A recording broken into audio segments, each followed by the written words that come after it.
Hello guys, good morning. कैसे हो आप सब? आपका एक बार फिर से स्वागत है आपके अपने चैनल आई विल पर, जिसमें कि हमने एक न्यू सीरीज शुरू की थी मेंस आंसर राइटिंग की। और आज हम आ गए हैं अपने लेक्चर नंबर 5 पर।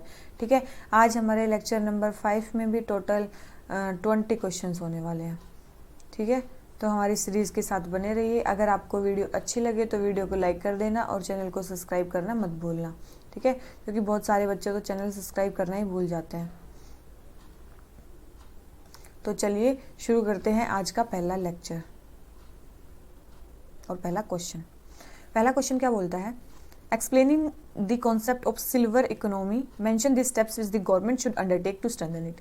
हमें सिल्वर इकोनॉमी के कॉन्सेप्ट को बताना है कि what is the concept of silver economy and then mention the steps which the government should undertake to strengthen it. और फिर हमें स्टेप्स बताने हैं गवर्नमेंट जो ले सकती है इस सिल्वर इकोनॉमी को स्ट्रेंथन करने के लिए। ठीक है, तो सबसे पहले आपको क्या देना होगी, सिल्वर इकोनॉमी से आप क्या समझते हैं, सबसे पहले तो आपको यही बताना होगा। ठीक है, मतलब क्योंकि क्वेश्चन डायरेक्ट यही पूछा है।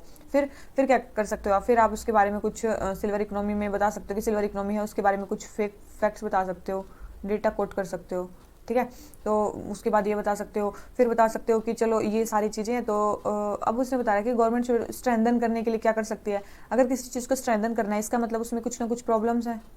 ठीक है, उस सेक्टर में कुछ ना कुछ चैलेंजेस हैं, तभी ना उसको स्ट्रेंथन करना है। तो सबसे पहले हम उन प्रॉब्लम्स को बताएंगे एंड देन बताएंगे कि गवर्नमेंट क्या स्टेप्स ले सकती है उनको स्ट्रेंथन करने के लिए। ठीक है, तो ये हमारा क्या होने वाला है, पूरा इसकी सीक्वेंस होने वाली है कि कैसे कैसे इस क्वेश्चन को करना है। ठीक है, अब देख लेते हैं हमारे आंसर में क्या लिख रखा है। सबसे पहले बोल रखा है कि सिल्वर इकोनॉमी क्या होती है। ठीक है, सबसे पहले बोल रखा है सिल्वर इकोनॉमी क्या होती है। Silver economy is the system of production, distribution and consumption of goods and services at using the purchasing potential of ageing population. Ageing population के परचेजिंग पोटेंशियल को एम कर रही है ये वाली economy and satisfy their consumption, living and health need. उनकी जितनी भी नीड्स है, लिविंग नीड्स, हेल्थ नीड, हर एक चीज़ को पूरी करने की कोशिश करती है क्या, सिल्वर इकोनॉमी। ठीक है, ये चीज़ याद रखना, एजिंग पॉपुलेशन से रिलेटेड है silver economy. It provide for establishment of residential and infrastructure facility at different grades for senior citizen for dignified and safe experience. Ageing population को जितनी फैसिलिटी चाहिए सब जो है वो सिल्वर इकोनॉमी प्रोवाइड करने की कोशिश करती है। तो एक चीज़ ध्यान रखना, तो एजिंग पॉपुलेशन का आपको पता चल गया कि सिल्वर इकोनॉमी है, तो एजिंग के बारे में तो आपके पास काफ़ी डेटा होगा। ठीक है, आप उस डेटा को यूज़ कर सकते हो, ये आप कर सकते हो। ये सारा डेटा एजिंग के बारे में ही है, कुछ बता रखा है। सबसे पहले एल्डरली पॉपुलेशन जो इंडिया में है वो 2050 तक ट्रिपल हो जाएगी। ट्रिपल हो जाएगी मतलब बस इतना याद रखो कि ट्रिपल हो जाएगी 2011 के कंपैरिजन में। 2011 से 2015 में 50 में जो इंडिया की एल्डरली पॉपुलेशन है वो क्या हो जाएगी, ट्रिपल हो जाएगी। और कितना हो जाएगी हमारी पॉपुलेशन का, 18% हो जाएगी। ठीक है, ये चीज़ ध्यान रखना, कितनी हो जाएगी, 18% हो जाएगी 2050 तक। तो अभी कितनी है ये डेटा भी आप यहाँ यहीं पे लिख सकते हो कि अभी हमारी 60 प्लस की जो पॉपुलेशन है वो कितनी है, 8.6% ऑफ टोटल पॉपुलेशन। ठीक है, 8% जो पॉपुलेशन है, 8.6% वो हमारी अभी है। ठीक है, एल्डरली पॉपुलेशन मतलब 2011 के सेंसस के हिसाब से। और उसमें भी अगर आप देखो कि ओल्ड एज डिपेंडेंसी रेशियो, अगर आप ओल्ड एज का डिपेंडेंसी रेशियो देखते हो तो वो कितना आता है हमारा 14% की। जो जितने भी हैं उनमें से जो 14% है वो मतलब डिपेंडेंसी रेशियो है उनका। ठीक है, अगर उनके सेक्स रेशियो की बात करो, सेक्स रेशियो की बात करो तो उनका रेशियो 1033। ठीक है, इसका मतलब एल्डरली वुमेन ज़्यादा है एज़ कम्पेयर टू मैन। ठीक है, ये चीज़ ध्यान रखना, एल्डरली वुमेन ज़्यादा है मैन से, सेक्स रेशियो ये है। और ओल्ड एज डिपेंडेंसी रेशियो हमारा 14% है। और ये क्या है, 60 प्लस की पॉपुलेशन जो है हमारी 8.6% है प्रेजेंट लेवल पे। और ये जो है कितनी हो जाएगी हमारी, 18% हो जाएगी। टोटल 10% का इंक्रीज हो जाएगा, कब तक, 2050 तक। ठीक है, पूरे 30 साल में और कितना हो जाएगा, 250 तक, तो 050 तक। ठीक है, तो ये सारे डेटा आप यूज़ कर सकते हो। ठीक है, पॉपुलेशन अबो 60 को ही हम क्या बोलते हैं, सीनियर सिटीजन्स भी बोलते हैं। ठीक है, तो यही चीज़ है। फिर क्या है कि गवर्नमेंट हैज़ ऑलरेडी अंडरटेकिंग, बहुत सारे इनिशिएटिव ले रही है government. Draft national policy for senior citizens 2020 एक ड्राफ्ट पॉलिसी आई है सीनियर सिटीजन्स के लिए। ठीक है, to create a strong silver economy जो किसकी नीड्स को कैटर करे, सीनियर्स की नीड्स, सीनियर सिटीजन्स की नीड्स को कैटर करे। ठीक है, और फिर जो है हम 2020 से 30 वाले जो डिकेड को है उसको क्या करना चाहते हैं, डिकेड ऑफ हेल्दी एजिंग। ये कैंपेन मतलब कॉमोमरेट करना चाहते हैं इस पूरे डिकेड को। ठीक है, ताकि अवेयरनेस फैले, सर्विसेज अवेलेबल हो एल्डरली के लिए। ठीक है, तो इस चीज़ के लिए अब हम ये सारी चीज़ें कर रहे हैं। क्यों कर रहे हैं, अभी मैंने बताया था कि गवर्नमेंट कोई भी स्टेप लेगी, क्यों लेगी, क्योंकि उस सेक्टर में कोई ना कोई चैलेंजेस होंगे या कोई ना कोई प्रॉब्लम होगी। ठीक है, तो वही चीज़ है।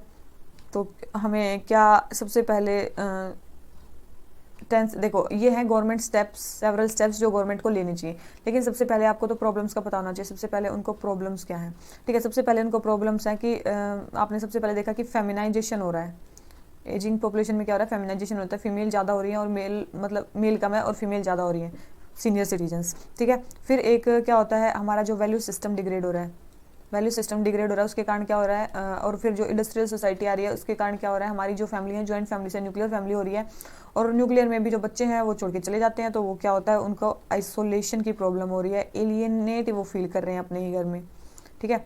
उनको सोशल सिक्योरिटी नहीं है कोई भी गवर्नमेंट की तरफ से, कोई भी सोशल सिक्योरिटी उनको नहीं है, ठीक है। और उनकी तरफ डिसरिस्पेक्ट है बच्चों की, ठीक है, जनरेशन गैप जिसको बोल सकते हैं,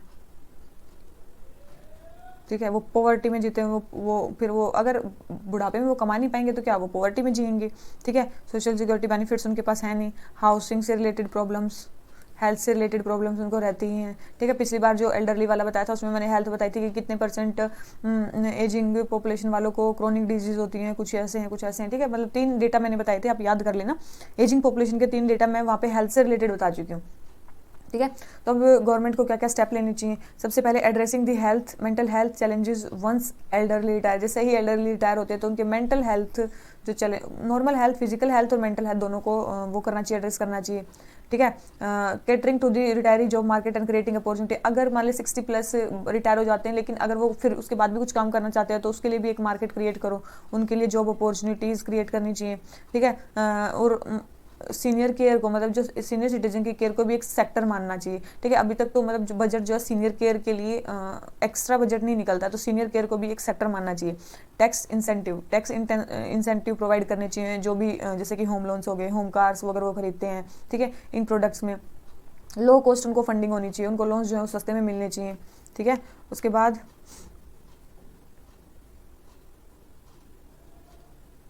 इसमें बोल रखा है कि preferred status for land allocation and payment, preferred status होना चाहिए उनका लैंड एलोकेशन के टाइम और पेमेंट्स के टाइम, ठीक है। और अभी तो क्या है, देखो इसमें बाद में कंक्लूजन ये दे रखा है, ये क्या दे रखा है, कंक्लूजन दे रखा है, क्या दे रखा है कंक्लूजन, ये क्या है, इन्होंने ये भी दिए कि हमें गवर्नमेंट को क्या स्टेप लेने चाहिए। अब गवर्नमेंट क्या स्टेप ले रही है वो तो इन्होंने बताया ही नहीं, क्या गवर्नमेंट जो है क्या स्टेप्स ले रही है वो तो बताना रह गया ना, गवर्नमेंट के स्टेप्स क्या क्या हैं। तो गवर्नमेंट जो है कॉन्स्टिट्यूशनल जो भी हमारी प्रोविजंस हैं आर्टिकल 41 में उसको कंप्लीट कर रही है, ठीक है। उसके बाद national social assistance programme government ने चलाया हुआ है, ठीक है। उसके बाद राष्ट्रीय व्योश्री योजना, राष्ट्रीय व्योश्री योजना, ठीक है। सोशल सिक्योरिटी के लिए अटल पेंशन योजना, ठीक है। किसके लिए, सोशल सिक्योरिटी के लिए ये अटल पेंशन योजना, ठीक है। तो ये सारी स्कीम किसके लिए है, ये एल्डर सिटीजन्स के लिए ही चल रही हैं, फॉर एल्डर सिटीजन्स। लेकिन इसको और भी ज़्यादा करने की जरूरत है, तो आप ये वाले स्टेप्स बता सकते हो। अभी बताया था कि गवर्नमेंट ने एक ड्राफ्ट पॉलिसी बनाई है सीनियर सिटीजन्स के लिए 2020 में, ये रही draft national policy for senior citizens 2020, और 2020 से 30 के जो वो है उसको डिकेड ऑफ हेल्दी एजिंग बोला था, ठीक है। क्या स्टेप लेने चाहिए वो आपने देख लिए हैं। अब इसमें कंक्लूजन में क्या बोला है कि इंडिया जो है क्या है, सीनियर पॉपुलेशन वहाँ की सर्ज होने वाली है, कितनी होने वाली है, ट्रिपल होने वाली है, ठीक है। ट्रिपल होने वाली हमारी सीनियर सिटीजन पॉपुलेशन। तो इंपॉर्टेंट है कि हम क्या प्रमोट करें, सोशल एंटरप्रेन्योरशिप प्रमोट करें, ताकि जो एंटरप्रेन्योर्स हैं वो सोसाइटी के वेलफेयर की तरफ सोचें, ठीक है। ताकि हमारी जो सिल्वर इकोनॉमी की ग्रोथ हो उसके, गवर्नमेंट, बिजनेस, इंडिविजुअल सबको साथ में मिलकर काम करना होगा, ताकि हम जो पॉलिसीज़ हैं वो अपना सकें और सिल्वर इकोनॉमी की तरफ जा सकें, ठीक है। तो केवल और केवल वही है, तो तभी हमारा जो सस्टेनेबल डेवलपमेंट गोल्स का जो वो है वो तभी पूरा हो जाएगा। हमारी जो डेवलपमेंट है वो तभी सस्टेनेबल होगी जब एवरी सेक्टर ऑफ इकोनॉमी को हम इकोनॉमी की नीड को कैटर कर पाएंगे, और वो है ये सिल्वर इकोनॉमी। तो मोस्ट इंपॉर्टेंट उसमें एक सेक्टर है सिल्वर इकोनॉमी, उसके भी हमें जो है नीड्स को कैटर करना होगा, ठीक है। अब आ जाते हैं हम क्वेश्चन नंबर 2 पे, ठीक है। क्वेश्चन नंबर 2 हमें क्या बोलता है,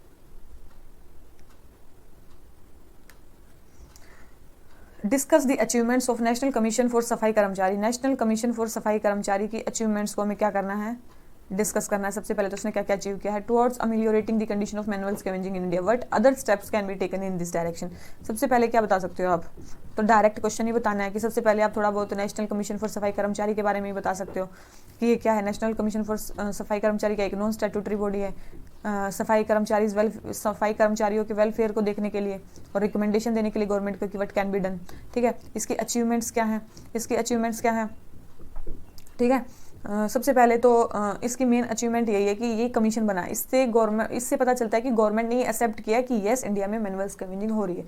सबसे पहले acceptance among government increased around the fact, ठीक है, कि मतलब एक्सेप्टेंस बढ़ गई है कि येस इंडिया में मैनुअल स्कैवेंजिंग होती है और उसको टैकल करना काफ़ी ज़रूरी है, तो उसने कमीशन बनाया, ठीक है। सबसे पहला तो यही चेंज हुआ।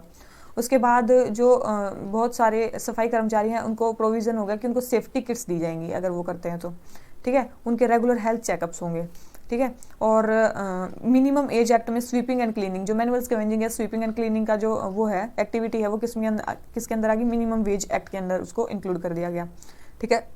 उसके बाद हाँ, और सेंट्रल गवर्नमेंट ने एक्यूरेट डेटा इकट्ठा करने के लिए मतलब स्टेट गवर्नमेंट्स को बोला है, ठीक है। तो जो डेटा होगा तभी ना गवर्नमेंट अच्छे से पॉलिसी बना पाएगी, तो वो डेटा कलेक्ट करने के लिए भी बोला है। तो नेशनल कमीशन फॉर सफाई कर्मचारी इसमें भी काफ़ी सक्सेसफुल रही है, ये बात भी वो करवाने में। फिर अगर जो बाई चांस किसी की डेथ हो जाती है सफाई करते टाइम, तो क्या हो रहा है, उनके लिए पेमेंट ऑफ कंपनसेशन फैमिली के लिए, ठीक है। ये भी कमीशन ने मतलब वो हाईलाइट किया है इशू को, ठीक है। और बहुत सारी जो कमीशन है वो बहुत सारी जो गवर्नमेंट एजेंसीज हैं उसमें विजिट किया ताकि उनकी अवेयरनेस को इंक्रीज़ किया जा सके, ठीक है, ताकि उनकी अवेयरनेस को इंक्रीज़ किया जा सके कि उनका भी कुछ ना कुछ कंट्रीब्यूशन है, ठीक है। तो वही है कि अभी जो कमीशन है उसने ये एक और इशू को उठाया कि जो पब्लिक सेक्टर बैंक्स हैं उसमें जो पार्ट टाइम सफाई कर्मचारी काम करते हैं उनको फुल टाइम एम्प्लॉयमेंट दे दिया जाए, ठीक है, विद पर्क्स, ठीक है। तो यही चार्ज है कि मतलब ये सारे प्रोविजंस है और बहुत सारे इश्यूज़ को अभी जो है नेशनल कमीशन फॉर सफाई कर्मचारी अभी उठा भी रही है, ठीक है, अभी उठा भी रही है। ये नहीं है कि सारी ही चीज़ें अभी वो हो गई हैं, ठीक है, खत्म हो गई हैं सारी प्रॉब्लम्स एकदम सही, ठीक है। तो यही चीज़ है। तो इसके बाद भी बहुत सारी प्रॉब्लम्स रह जाती हैं, तो यही बोला कि क्या और कितनी प्रॉब्लम्स रह जाती हैं, हमें और क्या करना चाहिए, तो वही है डेटा इकट्ठा करना चाहिए, ठीक है, एक्यूरेट पिक्चर ताकि हमें पता चले, तो आइडेंटिफिकेशन। फिर उसके बाद लीगल प्रोविजंस बनाने चाहिए, जैसे कि बनाया मैनुअल स्कैवेंजिंग एक्ट को अमेंड करना चाहिए ताकि जो मैकेनाइज्ड क्लीनिंग है सीवर्स की वो मैंडेटरी हो जाए, ठीक है। सेप्टिक और टैंक्स की उनकी जो मैकेनाइज्ड क्लीनिंग है वो मैंडेटरी हो जाए और मैन होल की जगह मशीन होल का वर्ड यूज़ किया जाए, ठीक है। ऑफिशियल यूजेस में मैन होल की जगह मशीन होल का यूज़ किया जाए और 24/7 हेल्पलाइन नंबर डाल दिया जाए ताकि कोई कहीं भी वॉयलेशन हो तो वो ग्रीवेंस रिड्रेसल हो सके, ठीक है। उसके बाद सेंसिटाइजेशन, पीपल को सेंसिटाइज किया जाए इन एक्ट्स के बारे में, क्योंकि जो इसका रूट है वो क्या है, हमारा कास्ट सिस्टम, ठीक है, कास्ट सिस्टम के कारण वो हो रहा है। तो सेंसिटाइजेशन किया जाए लोगों का और फंड एलोकेशन की जाए। मेन चीज़ तो यहाँ डिपेंड करती है कि हम फंड कितना एलोकेट कर रहे हैं, कितने हम उनको रिहैब करवा पा रहे हैं, कितने हम उनकी कैपेसिटी बिल्डिंग करवा पा रहे हैं, ठीक है। तो ये सारी चीज़ें हैं। तो गवर्नमेंट देखो नेशनल कमीशन फॉर सफाई कर्मचारी अपनी तरफ से वर्क कर रहा है और हमने बता दिया कि क्या होना चाहिए, ठीक है। तो गवर्नमेंट क्या कोई स्टेप और एक आधा कुछ स्टेप ले रही है क्या, ये गवर्नमेंट का एक आधा स्टेप ले रही है, तो गवर्नमेंट भी ले रही होगी, जैसे कि सफाई मित्र सुरक्षा चैलेंज, सफाई मित्र सुरक्षा चैलेंज, ठीक है। उसके बाद राष्ट्रीय गरिमा अभियान, ठीक है, इनकी डिग्निटी के लिए राष्ट्रीय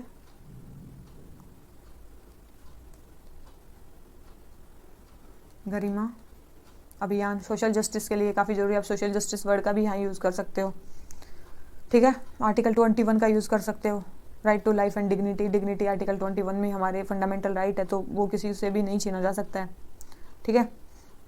अगर आप हाँ चलो ठीक है, ये हो गया कि ये प्रॉब्लम है। और एडिशनली क्या है, एक नोडल एजेंसी क्रिएट करनी चाहिए, क्रिएशन ऑफ नोडल एजेंसी, ताकि टोटल एडिकेशन हो सके मैनुअल स्कैवेंजिंग का, ठीक है। तो इससे क्या अपहोल्ड होगा, राइट टू डिग्निटी अपहोल्ड होगा, जो हमारे कॉन्स्टिट्यूशन में इंश्राइंड है, कहाँ पे, आर्टिकल 21 में, ये भी आप लिख सकते हो, ठीक है। और उसके बाद सस्टेनेबल सैनिटेशन, और इसके अलावा कुछ आप थोड़ा बहुत डेटा भी बता सकते हो कि कितने लोगों की डेथ होती है या क्या होती है। देखो सबसे पहले जो NCSK इन्होंने एक वो निकाला था, क्या ये नेशनल कमीशन फॉर सफाई कर्मचारी, उन्होंने बताया कि जो मैनुअल स्कैवेंजिंग के कारण जो हाईएस्ट डेथ्स होती हैं वो कौन से स्टेट में होती है, वो होती है यूपी में, ठीक है। और टोटल हमारी जो इंडिया में जो है 1.82 लाख जो फैमिलीज़ हैं, 1.8 लाख फैमिलीज़ मान लो, 1.8 लाख जो फैमिलीज़ हैं वो इसी प्रोफेशन में है, ठीक है। किस प्रोफेशन में है, मैनुअल स्कैवेंजिंग के प्रोफेशन में।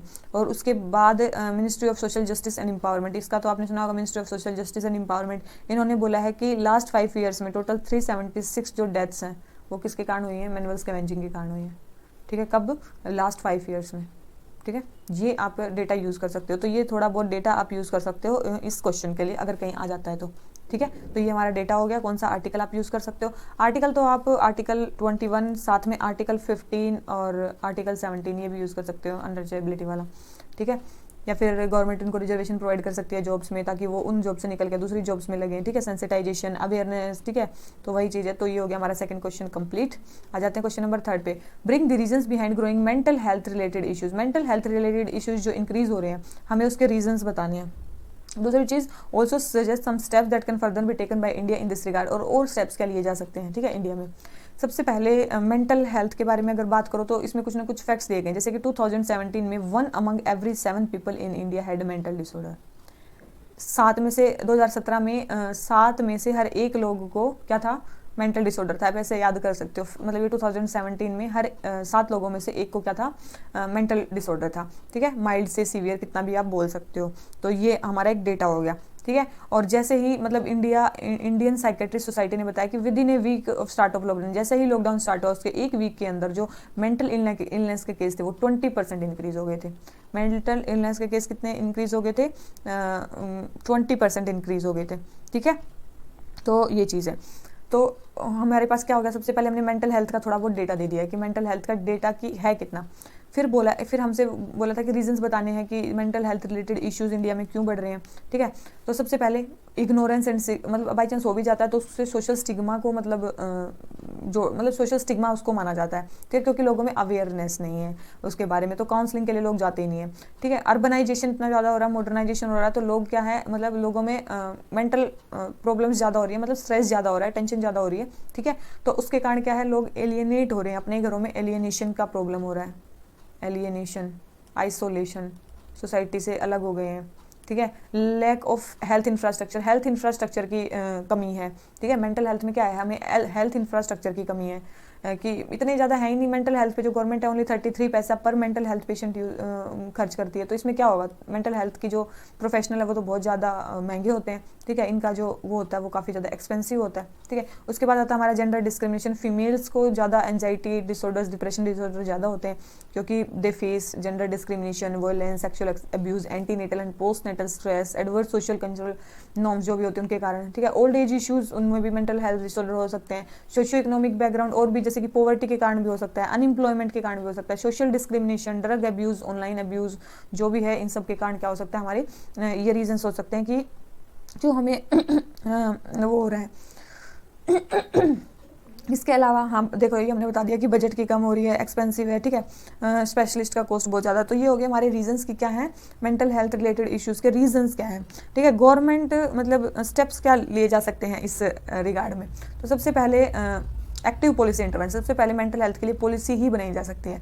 फिर रिसोर्स को एलोकेट किया जा सकता है, ट्रेन या सेंसिटाइज किया जा सकता है सबसे पहले कम्युनिटी को, उसके बाद फैमिली को, ताकि उससे स्टिग्मा हटाया जाए मेंटल हेल्थ प्रॉब्लम से, और इंक्लूजन लाया जाए, डॉक्टर से सलाह ले, काउंसलिंग लें, ठीक है। और जो मेंटल इलनेस है उसको भी लाइफ इंश्योरेंस के एम्बिट के अंदर लाना चाहिए, मैंडेटरी है कि मतलब उसको लाइफ इंश्योरेंस के एम्बिट के अंदर लाना चाहिए।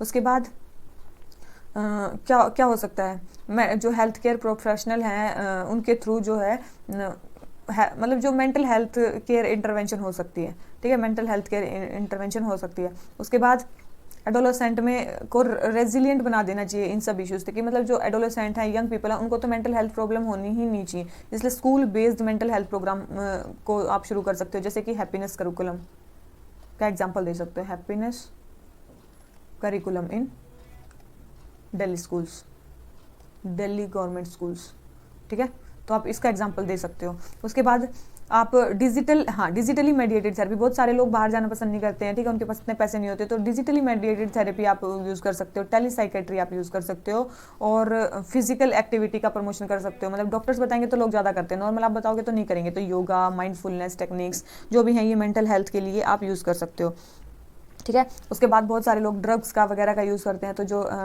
ड्रग यूज़ या अब्यूज़ जो भी है उसको आप क्या अब्यूज़ कर सकते, ड्रग अब्यूज़ को जो है कर्ब करना चाहिए, तो गवर्नमेंट का ही काम है, ठीक है। फिर आप फंडिंग इंक्रीज़ कर सकती है, मतलब गवर्नमेंट क्या कर सकती है, फंडिंग इंक्रीज़ कर सकती है। उसके बाद ट्रेन किया जा सकता है प्रोफेशनल को, उनको सेंसिटाइज किया जा सकता है कि उनसे कैसे कैसे क्वेश्चन या जो भी है उनको कैसे वो किया जाए, ठीक है। और कम्युनिटी पार्टिसिपेशन बहुत ज़्यादा ज़रूरी है इसमें, ठीक है, कम्युनिटी पार्टिसिपेशन, कम्युनिटी की अवेयरनेस, ठीक है, कम्युनिटी का पार्टिसिपेशन बहुत ज़्यादा ज़रूरी है, ठीक है। और फिर इसका रेगुलेटिंग कॉस्ट,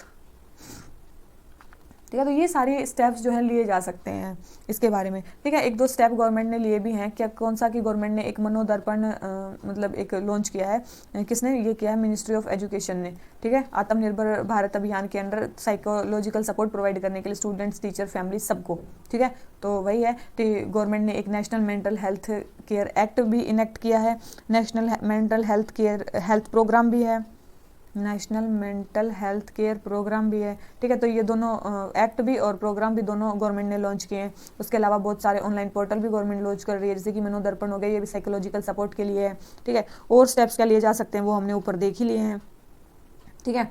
तो देखो अगर हाँ एक थोड़ा सा डेटा आप एक और यूज़ कर सकते हो, ये हमारा क्वेश्चन हो जाता है, लेकिन इसके बाद आप लिख सकते हो कि इसका इम्पैक्ट क्या होता है, बाई चांस मेंटल हेल्थ जो प्रॉब्लम्स होती हैं उसका इम्पैक्ट क्या होता है। सबसे पहले तो देखो मेन है कि उसके सुसाइड इंक्रीज हो जाते हैं लोगों में, ठीक है। 2016 में की बात कर रही हूँ मैं, सुसाइड की ही, 2016 में 36% ऑफ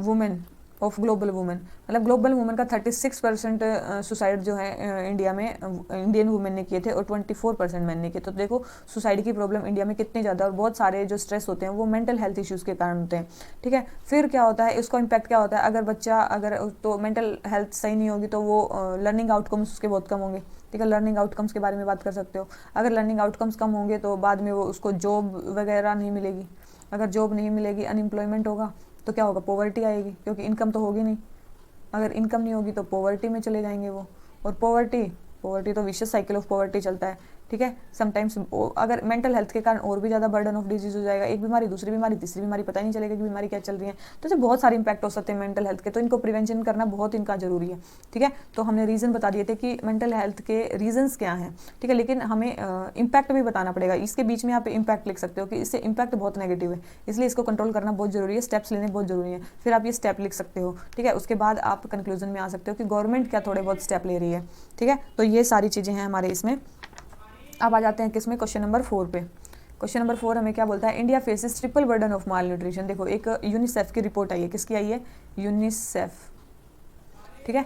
यूनिसेफ की एक रिपोर्ट आई है, उसमें बोला गया है कि जो इंडिया है उसमें triple burden of mall nutrition है। ट्रिपल बर्डन में 3 चीज़ें आती हैं, ट्रिपल बर्डन में 3 चीज़ें कौन सी आती हैं, ट्रिपल बर्डन में 3 चीज़ें आती हैं, अंडर न्यूट्रिशन,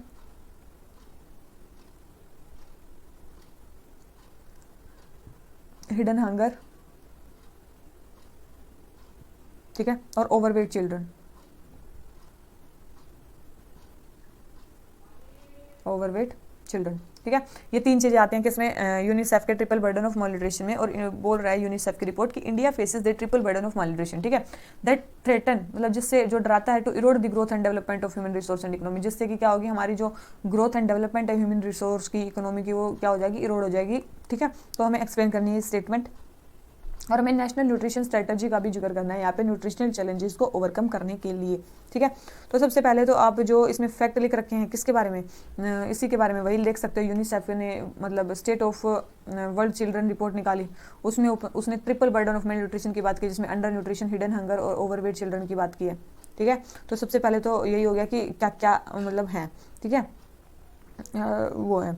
उसके बाद आता है कि ह्यूमन रिसोर्स में क्या क्या कमियां हैं, ह्यूमन रिसोर्स को कैसे ये डिग्रेड कर सकता है और इकोनॉमी को कैसे वो इरोड कर सकता है। ये 2 चीज़ें इसमें बताई गई हैं, ह्यूमन रिसोर्स को कैसे इरोड कर सकता है और इकोनॉमी को कैसे इरोड कर सकता है। सबसे पहले हमारी अगर माइक्रो न्यूट्रिएंट मेल न्यूट्रिशन जो है, अगर देखो सबसे पहले तो additional medicinal cost, medical cost कितना हो जाएगा, अगर मतलब आप मेल न्यूरिश्ड हो, आप बीमार हो जाते हो, तो एडिशनल जो है हमारी जीडीपी का 2 to 11% जो है हमारी जीडीपी को रिड्यूस कर सकता है मेल न्यूट्रिशन, ठीक है। इतना ज़्यादा पोटेंशियल है, ठीक है, ये चीज़ आ गई एक तो, ठीक है। और कॉस्ट कितना हो सकता है, ये तो अगर 2%, ठीक है, तो ये परसेंटेज में हो गया, कॉस्ट कितना हो सकता है 15 to 46 बिलियन, ठीक है, इतना कॉस्ट हो सकता है अगर मेल न्यूट्रिशन से रिलेटेड वो होती हैं प्रॉब्लम्स, ठीक है। तो इसको बहुत ज़रूरी है इसको वो करना, टैकल करना, ठीक है। तो अगर हमारी जो कंट्री है वो काफ़ी ज़्यादा हेल्दी होगी, ये होगी, तो हमारा मतलब हेल्थ पे भी तो खर्चा कम हो जाएगा, और हेल्थ पे खर्चा कम हो जाएगा तो वही बात है, प्रोडक्शन ज़्यादा होगा। ह्यूमन रिसोर्स मतलब इससे क्या होता है, हमारे एजुकेशनल या लर्निंग आउटकम बहुत कम होते हैं, क्योंकि चिल्ड्रन जो मेल न्यूरिश होते हैं अर्ली स्टेज पे, वो बाद में मतलब वो लर्न बहुत कम कर पाते हैं, उनकी कोग्निटिव डेवलपमेंट बहुत कम होती है, फिजिकल प्रोडक्टिविटी हैम्पर होती है, ठीक है। और वो जो मेल नूरिश्ड बच्चे हैं वो 20% लेस अर्न कर पाते हैं दूसरे वालों से, ठीक है, 20% लेस वो अर्न कर पाते हैं दूसरे बच्चों से, ठीक है। तो और 17.3% जो प्रोडक्टिव ईयर है लाइफ के वो मेल न्यूट्रिशन के कारण लॉस्ट हो जाते हैं बच्चों के, ठीक है, 17.3%। तो ये कुछ फैक्ट्स हैं जो आप यूज़ कर सकते हो, ठीक है, ये कुछ फैक्ट्स हैं जो आप यूज़ कर सकते हो। अब आता है हमारा, चलो ये हो गया हमारा ह्यूमन रिसोर्स कैसे वो हो सकता है, फिर ये हमारी इकोनॉमी पे कैसे फ़र्क पड़ सकता है, इरोड कर सकता है। अब तो इसके कारण जो नीति आयोग कुपोषण मुक्त भारत के साथ आया है, ठीक है, कि 2022 तक हम कुपोषण मुक्त भारत को अचीव कर लेंगे, ठीक है। और कुपोषण इसमें मेन है क्या, नीति आयोग का मेन टारगेट क्या है, मेल न्यूट्रिशन को रिड्यूस करना इन ऑल फॉर्म्स बाय 2030, ठीक है। नेशनल न्यूट्रिशन मिशन इसी के अंडर आया है, ठीक है, जिसमें बहुत सारे न्यूट्रिशन रिलेटेड इंटरवेंशन किए जाएंगे। डिसेंट्रलाइज्ड अप्रोच का इसमें यूज़ किया गया है, state government, district government, local government सबको इंक्लूड किया गया है, ठीक है। इंटरवेंशन किए गए हैं ताकि हेल्थ और न्यूट्रिशन बच्चों में बढ़े, ठीक है। मैटरनल केयर पे ध्यान दिया गया है, गवर्नेंस रिफॉर्म पे ध्यान दिया गया है, जैसे कि integrated child development scheme, national health mission, स्वच्छ भारत मिशन, आप मिड डे मील का यूज़ कर सकते हो, ठीक है। तो ये सारे जो है गवर्नेंस रिफॉर्म भी गवर्नमेंट ने किए हैं। इसके अलावा कुपोषण मुक्त भारत तो था, लेकिन पोषण अभियान गवर्नमेंट ने शुरू किया है, ठीक है, डायरेक्ट मेल न्यूट्रिशन को कम करने के लिए पोषण अभियान का गवर्नमेंट ने शुरू किया है। फिर आप एक और अभियान का यूज़ कर सकते हो, एनीमिया मुक्त भारत, एनीमिया मुक्त भारत का आप यूज़ कर सकते हो। एक स्ट्रेटजी 6x6x6 स्ट्रेटजी, ये भी मेल न्यूट्रिशन के लिए ही यूज़ होती है, ठीक है। इसको जाके देखना ये क्या है, ठीक है। तो ये गवर्नमेंट जो है स्टेप्स ले रही है, ठीक है, ये गवर्नमेंट के स्टेप हैं, ये भी गवर्नमेंट के स्टेप हैं, ठीक है। और हमें क्या वो करना चाहिए, इसमें इंटरवेंशन करना चाहिए।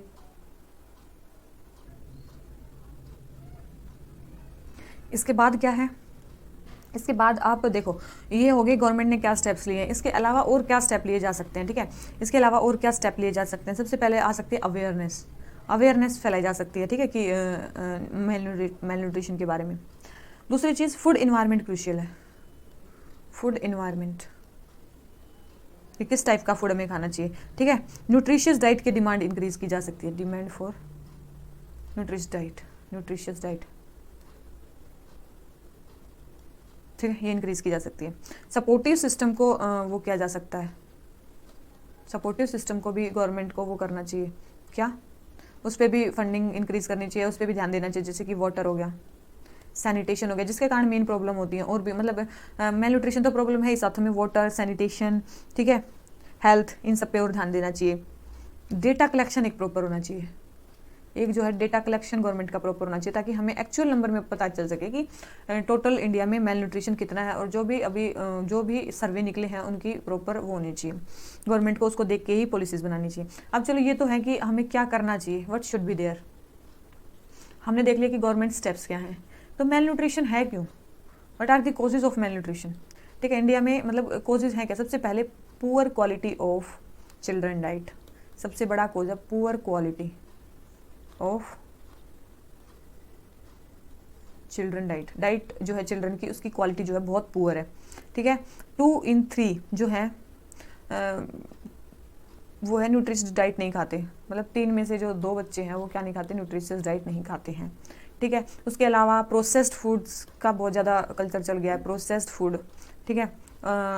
बहुत सारी जगह ह्यूमैनिटेरियन क्राइसिस भी है, क्लाइमेट चेंज के कारण, ग्लोबलाइजेशन के कारण, कई जगह क्लाइमेट चेंज जैसे कि फ्लडिंग आ गई, ड्रोट आ गया, वहाँ बच्चों को माल न्यूट्रिशन की कमी हो गई। अवेयरनेस लोगों को नहीं है कि what type of food should be eaten, ठीक है, किसमें कितना कंटेंट होता है। तो ये सारी चीज़ें हैं जो कॉजेज होते हैं मेल न्यूट्रिशन के, ठीक है। तो हो गया हमारा क्वेश्चन, ठीक है। तो यही क्वेश्चन था हमारा, यही पूछा था कि जो इंडिया है वो इकोनॉमी पे भी बर्डन हो सकता है, ह्यूमन रिसोर्स पे भी बर्डन हो सकता है, और फिर नेशनल न्यूट्रिशन मिशन के बारे में बताना था। तो हमने टोटल कंप्लीट कर लिया क्वेश्चन को।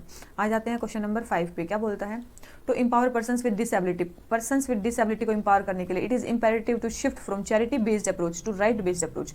सबसे पहले देखो पर्सन्स जो विद डिसेबिलिटी हैं या फिर दिव्यांगजन जिनको बोलते हैं, उनको एम्पावर करने के लिए ये जरूरी है कि जो भी हम शिफ्ट करें अपने अप्रोच में वो होनी चाहिए charity based to right based, कि मतलब हम चैरिटी के तौर पे उनको खैरात में, मतलब ना हम ये ना समझे कि हम उनको कुछ दे रहे हैं तो दैट इज़ लाइक वो खैरात है, ठीक है। उनको राइट बेस्ड, कि वो उनका राइट है, हमें इस अप्रोच से उनके लिए जो है कुछ करना चाहिए, तो उस बात को ये एनालाइज करने को बोल रहे हैं, ठीक है। मेन चीज़ ये है। तो सबसे पहले देख लेते हैं कि क्या क्या हमारे सेंसस में। सबसे पहले सेंसस 2011 के अकॉर्डिंग हमारी जो 2.21 पॉपुलेशन है वो क्या है, डिसेबल्ड है, वो क्या है हमारी डिसेबल्ड है। और इस डिसेबल्ड पॉपुलेशन में से भी जो 69% जो डिसेबल्ड पॉपुलेशन है ना, 69% डिसेबल्ड पॉपुलेशन, कहाँ रहती है? वो रहती है रूरल एरियाज़ में। कहाँ रहती है? 69% डिसेबल्ड पॉपुलेशन रूरल एरियाज़ में रहती है। ठीक है, गवर्नमेंट बहुत सारे इनके चैलेंजेस हैं। ठीक है, बहुत सारे इनके चैलेंजेस हैं। देखो, सबसे पहले इनके चैलेंजेस ही दे सकते हैं। To resolve issues and challenges, disability से क्या क्या रिलेटेड है इश्यूज एंड चैलेंजेस, वही देख लेते हैं।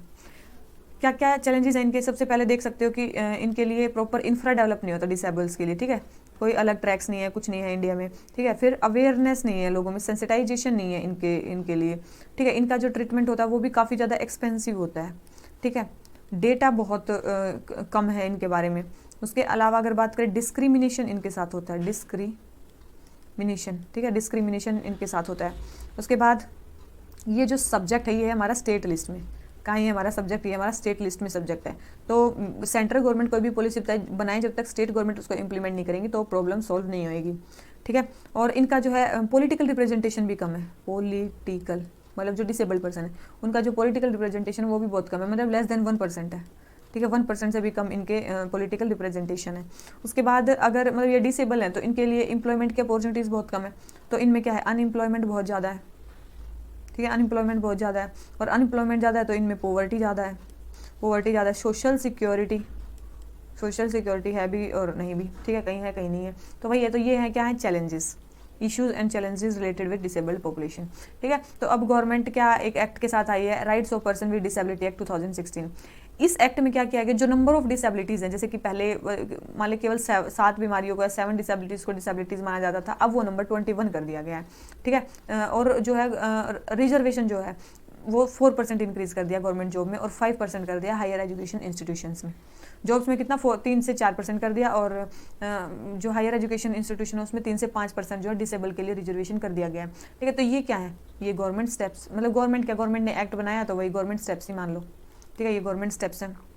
इसके बाद भी मतलब मेन जो गवर्नमेंट ने ये चला दिया, ठीक है, प्रोग्राम ये चला दिया, उसके बाद भी बहुत सारी प्रॉब्लम्स हैं। मतलब जो भी गवर्नमेंट करती है या कुछ लोग करते हैं वो क्या एक चैरिटी बेस्ड अप्रोच से करते हैं, ना कि एक राइट बेस्ड अप्रोच से।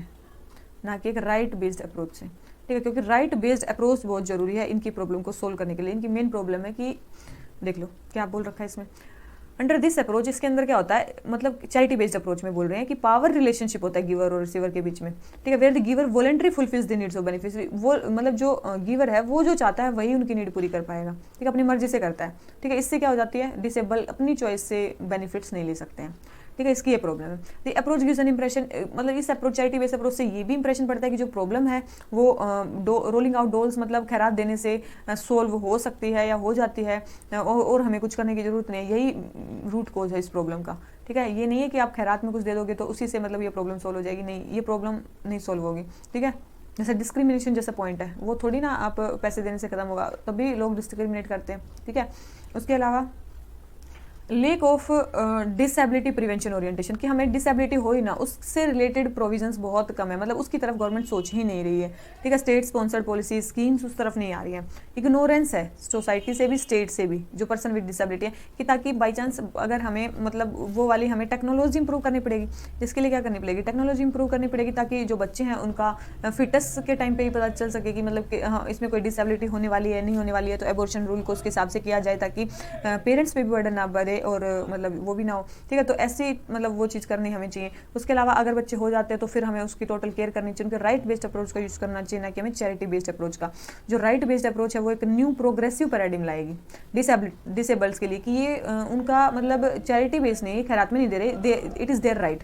ठीक है, सोशल सिक्योरिटी इज़ नॉट कोई खैरात बट एज ए राइट, ये उनका राइट है। ठीक है, इससे क्या होगा? पीपल कमिट होंगे विद डिसेबिलिटी और mandate to public institution and authority to protect, fulfil and promote all rights of all people with disability. ठीक है, और पब्लिक इंस्टीट्यूशन और ऑथोरिटीज़ जो हैं वो उनको भी मैंडेट होगा कि वो जितने भी पर्सन विद डिसेबिलिटी हैं उनको सर्विसेज अच्छे से प्रोवाइड करें और उनकी हेल्थ मतलब हेल्प करें।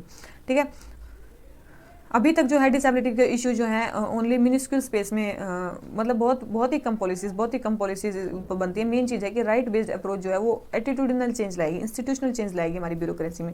ठीक है, तो राइट बेस्ड अप्रोच का होना इसलिए ज़रूरी है। ठीक है, और इसके अलावा फर्दर क्या जरूरी है? Urgent need for political will की बहुत ज़रूरी है, कुछ भी करने के लिए पॉलिटिकल विल की ज़रूरी है, ये इंश्योर करने के लिए कि जो डिसेबिलिटी है वो सब पॉलिसीज़ में हमारी आए, जो भी हम पॉलिसी बताएं वो डिसेबल फ्रेंडली हों, सब मिनिस्ट्री सब डिपार्टमेंट से सेंसिटाइज हों, और and a time frame is fix to make our facilities school colleges public space accessible for all people. तो एक टाइम फ्रेम बनाओ कि तब मतलब इस साल तक या तब तक हमारा जो टोटल स्कूल कॉलेजेस जो भी होगा वो डिसेबल फ्रेंडली हो जाएगा और सबको जो रिसोर्सेज होंगे वो इक्वल अमाउंट में डिस्ट्रीब्यूट होंगे। ठीक है, इसी के लिए तो इंडिया ने क्या है कैंपेन भी लॉन्च किया जिसको बोलते हैं accessible India campaign, accessible India campaign, ताकि जो डिसेबल्स हैं उनको जो भी एक्सेसिबल सामान है वो मिल जाए। ठीक है, मिल जाए। ठीक है, तो और इसके अलावा और क्या कर सकते हो, डिस्टिग्मेटाइजेशन कोई हो सकता है, डिस्टिग्मेटाइजेशन, और ये तभी होगा जब सेंसिटाइजेशन होगा लोगों का इसके प्रति, सेंसिटाइजेशन। ठीक है, उसके अलावा एम्प्लॉयमेंट जनरेशन, एम्प्लॉयमेंट और ज़्यादा जनरेट कर सकते हैं इनके लिए, इनकी एबिलिटीज़ के हिसाब से। ठीक है, एम्प्लॉयमेंट जनरेशन। ठीक है, इसके अलावा आप आर्टिकल 21 का यूज़ कर सकते हो, इट इज़ देयर मतलब right to life and dignity का जो लिबर्टी और डिग्निटी का जो इसमें देता है, तो उनको भी डिग्निफाइडली जीने का अधिकार है। ठीक है, ताकि उनके साथ भी डिस्क्रिमिनेशन ना हो। तो आप एक हाँ, इसके अलावा देखो ये एक्सेसिबल इंडिया कैंपेन थी, ये तो इंडिया ने एक कैंपेन चला दी। इसके अलावा assistance to disabled, ADIP scheme है, assistant to disable for purchase और फिटिंग ऑफ अप्लाइंसेस। ठीक है, ये स्कीम है। उसके बाद national fellowship for students with disability. ठीक है, उसके बाद एक स्कीम है Deen Dayal disabled rehabilitation scheme, Deen Dayal disabled rehabilitation scheme. ये सारी स्कीम्स किसके लिए हैं, डिसेबल्ड के लिए ही हैं। ठीक है, इसके बाद आप एक लाइन का यूज़ कर सकते हो, ठीक है, कंक्लूजन में, कि disability is more social than biological. किसका यूज़ कर सकते हो, disability is more social than biological. ठीक है, for inclusive India, it is important that we create a disabled friendly and just society। ठीक है, तो हम ये क्रिएट करें, तो ये डिसेबिलिटी कोई बायोलॉजिकल प्रॉब्लम नहीं है, ये मोर सोशल प्रॉब्लम है।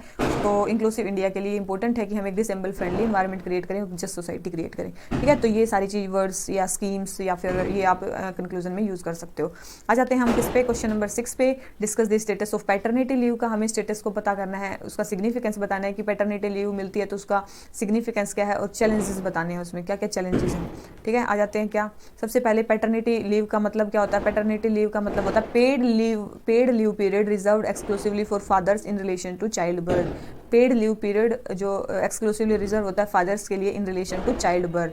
ठीक है, and is granted to the father in addition to other annual leaves, मतलब फादर को दिया जाता है और अदर एनुअल लीव्स के साथ। ठीक है, जब बच्चे का जन्म होता है तो फादर को भी साथ में छुट्टी, जैसे मैटरनिटी लीव होती है वैसे ही पैटर्निटी लीव होती है।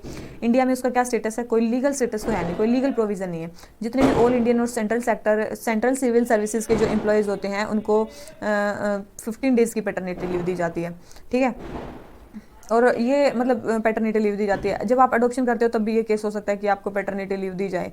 ठीक है, डिलीवरी या अडॉप्शन में आप 6 महीने तक की मतलब पैटर्निटी लीव को अवेल कर सकते हो। कहाँ पे, all India and central services rules में के हिसाब से। ठीक है, लेजिस्लेशन की बात करें तो कंपनीज, प्राइवेट में तो कंपनीज टू कंपनी वेरी करती है हर एक की, जैसे कि जोमेटो है, वहाँ पे 26 वीक्स का पेड लीव दी जाती है फादर्स, न्यू फादर्स के लिए। ठीक है, और अदर जो है वहाँ पे 15 डेज़ की पैटर्निटी लीव दी जाती है।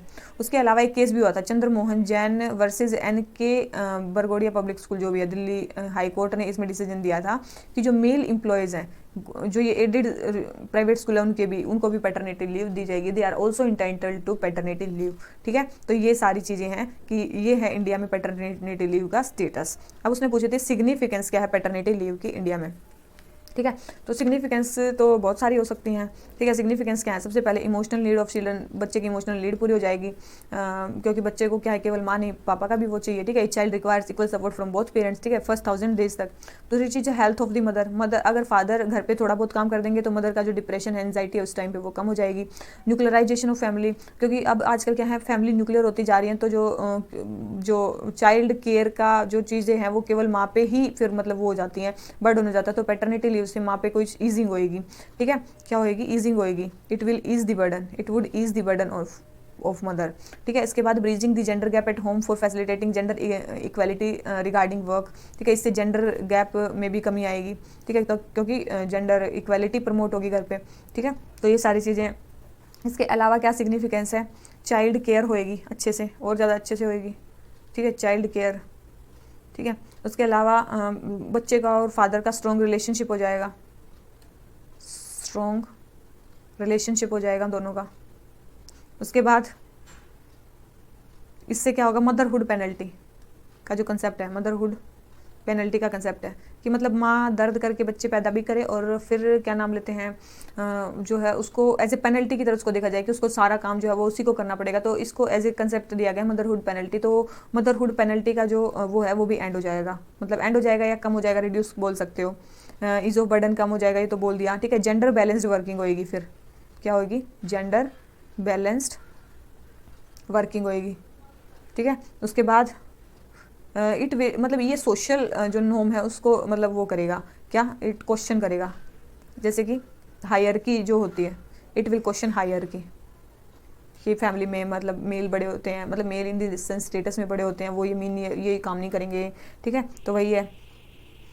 उसके बाद है इकोनॉमिक ग्रोथ होएगी, अगर फीमेल और मेल इक्वल पार्टिसिपेट करते हैं तो ये बताया गया कि 27% जो हमारी जीडीपी है उसमें राइज होएगा इंडिया की जीडीपी में, ये आईएमएफ की रिपोर्ट थी, अगर मेल और फीमेल बराबर काम करते हैं तो।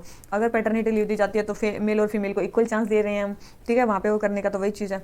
और पैटर्निटी लीव का स्टेटस बताऊँ कि 187 में से जो 90 कंट्रीज़ हैं वहाँ पे स्टैट्यूटरी स्टेटस दे दिया गया है पैटर्निटी लीव को, ठीक है। अब इसमें चैलेंजेस क्या हैं, सबसे पहले lake of will among employers, will he नहीं है देने की। दूसरी चीज़ फंडिंग की प्रॉब्लम आती है, पैट्रियार्कल सोसाइटी है, मतलब एक आईएलओ की रिपोर्ट आई थी उसमें इंडियन मैन जो है वो केवल 10% जो है अनपेड केयर वर्क करते हैं घर पे, और मोर देन 80% ये बिलीव करते हैं कि जो चाइल्ड का जो काम है वो माँ की रिस्पॉन्सिबिलिटी होती है। प्राइम जो रिस्पॉन्सिबिलिटी होती है वो किसकी रिस्पॉन्सिबिलिटी होती है, माँ की वो होती है। एक और कंसेप्ट है ब्रेड विनर का कंसेप्ट, कि घर में अगर केवल फिर माँ के वो करने के बाद केवल पिता ही रह जाते हैं जो हमारे के लिए ब्रेड विन करते हैं, तो ब्रेड विनर का कंसेप्ट वो हो जाएगा अगर वो नहीं होता है तो हो सकता है कि समटाइम्स से वो जो फादर है वो पैटर्निटी लीव को एज ए हॉलीडे समझे, ठीक है, घर पे कोई काम करे ही ना, ये भी एक मतलब हो सकता है, ठीक है। मिनिस्ट्री ऑफ जो मिनिस्टर थे हमारे वुमेन एंड चाइल्ड डेवलपमेंट के फॉर्मर, उन्होंने ये बात बोली थी, ठीक है। तो बस यही है, यही सारी चीज़ें हैं, यही सारे चैलेंजेस हैं, लेकिन आप देख लो कंक्लूजन में क्या लिख सकते हो, मीजर फॉर एटीट्यूडनल चेंज बहुत जरूरी है, बिहेवियरल चेंज बहुत जरूरी है, ठीक है, ताकि जो मेल पार्टनर हैं हर टाइम पे, चाइल्ड बर्थ के से पहले भी, उस टाइम पे भी, बाद में भी केयर करें बच्चे की, मतलब, ठीक है। तो इसलिए गवर्नमेंट भी एक पैटर्निटी बेनिफिट बिल लेके आई है, प्रपोज किया है, जिसमें पेड पैटर्निटी लीव 15 डेज तक दी जाएगी, ठीक है, न्यू फादर्स के लिए।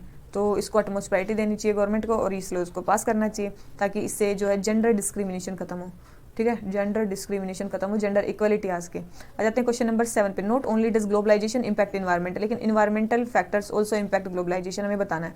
Very very very important, very very very very, कितना भी वेरी लगा लो उसके बाद इंपॉर्टेंट लगा दो इस क्वेश्चन को, ठीक है। क्यों, क्योंकि देखो ग्लोबलाइजेशन का इंपैक्ट हम पढ़ते हैं इन्वायरमेंट पे, 50 चीज़ों पे पढ़ते हैं, लेकिन इन्वायरमेंट का इंपैक्ट क्या है ग्लोबलाइजेशन पे, ये बहुत जरूरी है। कमेंट सेक्शन में अपने पॉइंट्स लिखना कि कौन कौन से पॉइंट्स आप बता सकते हो। क्वेश्चन में तो 1-2 पॉइंट्स बता रखा है, लेकिन आप भी बताना कि अपने हिसाब से कौन से पॉइंट्स हैं, ठीक है। और इससे पहले मेरे को लग रहा होगा कि आप सबसे पहले क्वेश्चन जब मैं पढ़ा रही हूँ तो क्वेश्चन को स्टॉप कर रहे होगे, उसके बाद अपने माइंड में ब्रेनस्टॉर्मिंग कर रहे होगे, एक पेज पे अपने पॉइंट्स लिख रहे होगे, और उसके बाद ही आगे वीडियो देख रहे होगे, तो आपको फ़ायदा होगा। मैं पहले भी कई बार बता चुकी हूँ, अगर आप ऐसे नहीं कर रहे हो तो मतलब आप एक बार देख सकते हो, ठीक है, उसके बाद आप फिर से कर सकते हो कि अब बिल्कुल ही कुछ नहीं आ रहा तो आप देख ही सकते हो, उसके बाद आप देख सकते हो कि यस कम से कम वो पॉइंट तो आपके दिमाग में आने चाहिए जो मैं बता रही हूँ, ठीक है। तो इस चीज़ से आपको काफ़ी इंप्रूवमेंट होगा, नहीं तो this is of no use, ठीक है।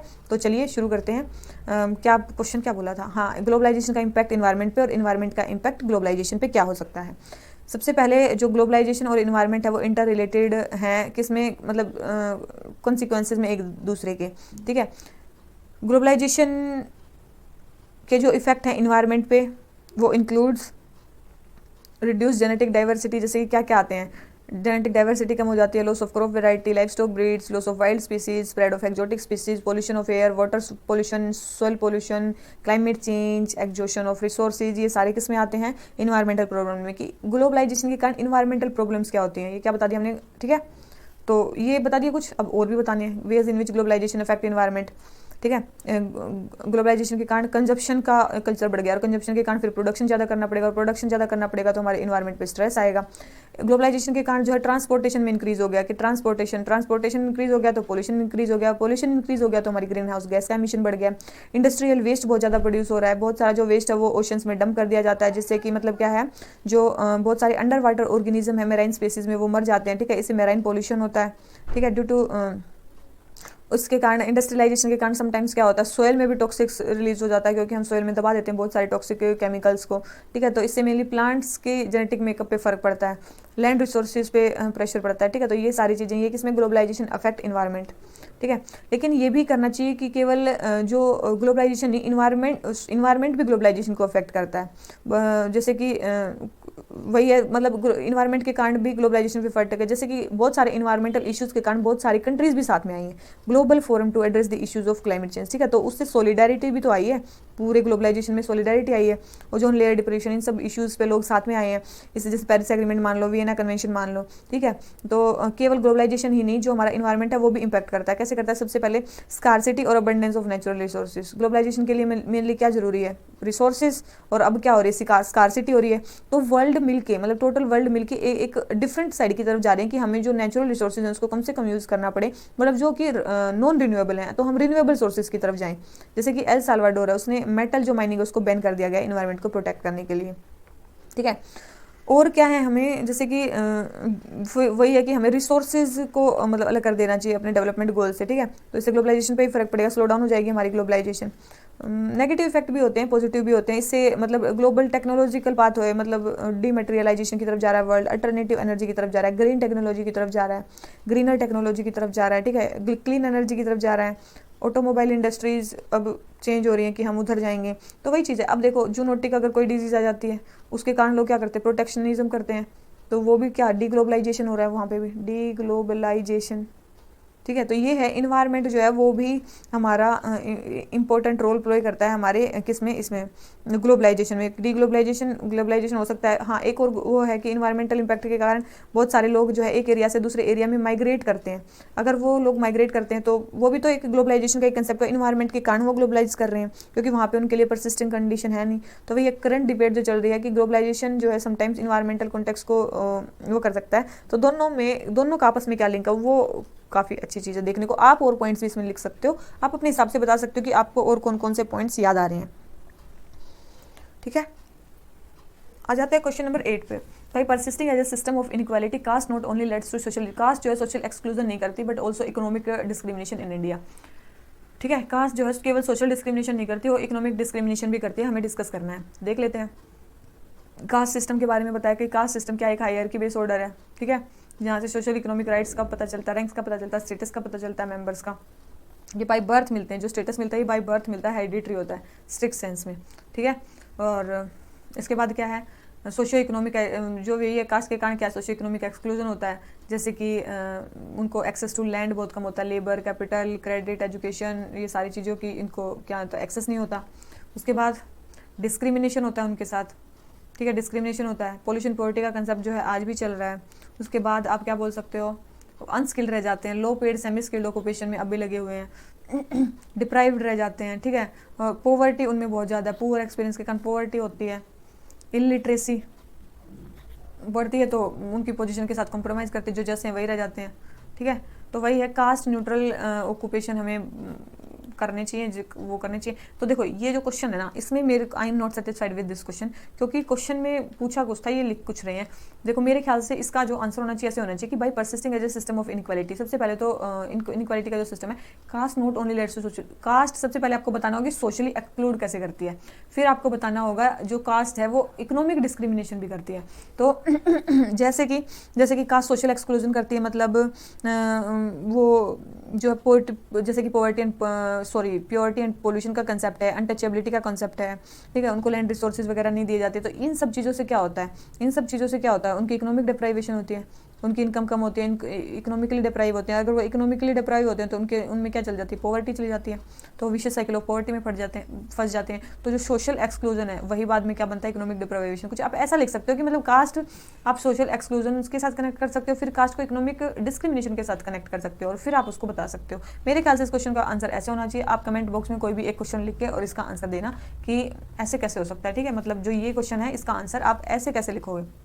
तो चलिए हमारा 8th क्वेश्चन कंप्लीट हो जाता है। आ जाते हैं क्वेश्चन नंबर 9 पे। क्वेश्चन नंबर 9 क्या बोलता है, the issue of revising the minimum age of marriage for women has raised the public domain recently. जो अभी उठी है, discuss the different strands of the debate. हमें अलग अलग बताने कि कौन क्या बोल रहा है, ठीक है। सीधी बात हमें बताना है कि कौन क्या बोल रहा है।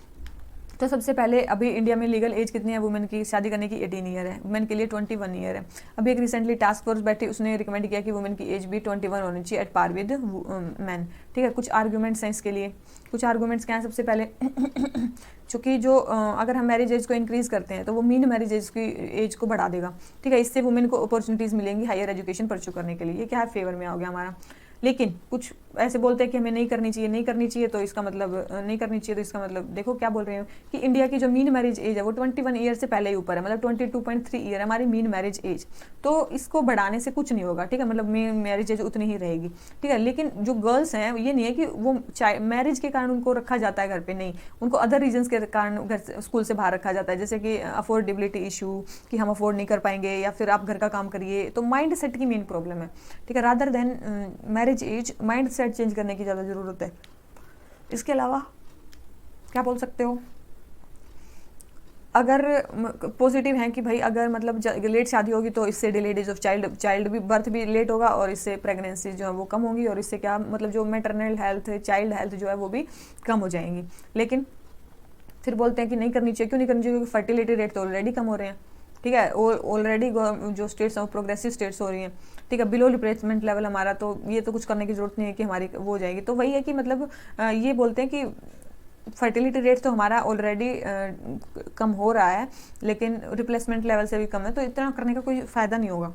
तो इसके बाद आ जाते हैं अर्ली मैरिज। देखो ये बोल रहे हैं कि अर्ली मैरिज से अर्ली प्रेगनेंसी हो जाएगी, अर्ली प्रेगनेंसी से फिर मतलब उनको पता ही नहीं होगा तो मेलन्यूट्रिशन ज़्यादा हो जाएगा, मैटरनल और इन्फेंट मोर्टेलिटी हो जाएगी। यंग मदर जो है ज़्यादा ससेप्टेबल है एनीमिया से, ठीक है।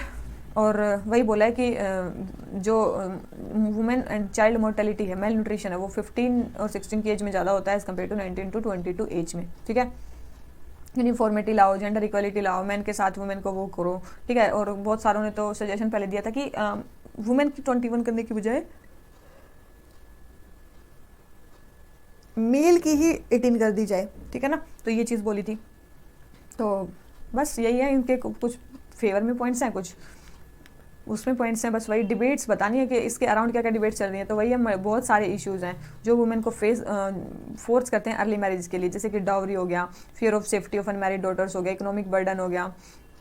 करंट जो 18 है वो ही अब तक मतलब अच्छे से इंप्लीमेंट नहीं हो पाई है, ठीक है। तो एक और यहाँ पे फैक्ट लिखा है, India is home to every third child bride in India. मतलब चाइल्ड मैरिजेज में वर्ल्ड में जितनी होती हैं, इंडिया की अगर सारी चाइल्ड मैरिजेज वाले उनको रख दिया जाए तो एवरी थर्ड चाइल्ड ब्राइड जो है वो इंडिया में मिलेगी, ठीक है। तो केवल और केवल एज बढ़ाने से सोल्यूशन नहीं होगा, हमें मतलब माइंड सेट को चेंज करने की मेन जरूरत है, एटीट्यूडनल चेंज, बिहेवियरल चेंज, ठीक है।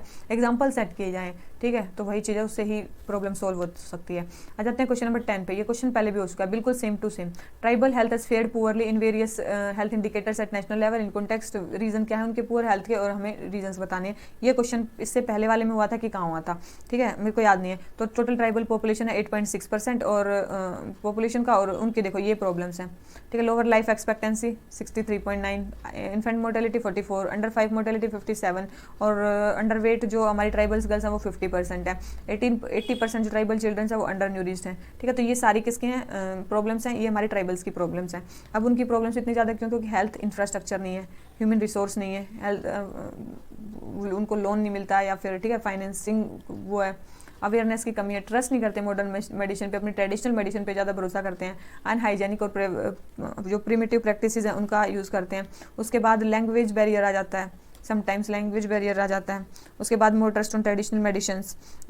समटाइम्स जो हमारे हेल्थ प्रोफेशनल्स हैं उनकी भी हेल्थ पर्सनल जो हेल्थ जो पर्सनल है वो भी अनविलिंग होते हैं कि वो रूरल एरियाज़ या ट्राइबल एरियाज़ में वर्क नहीं करेंगे, तो ये भी एक वो है।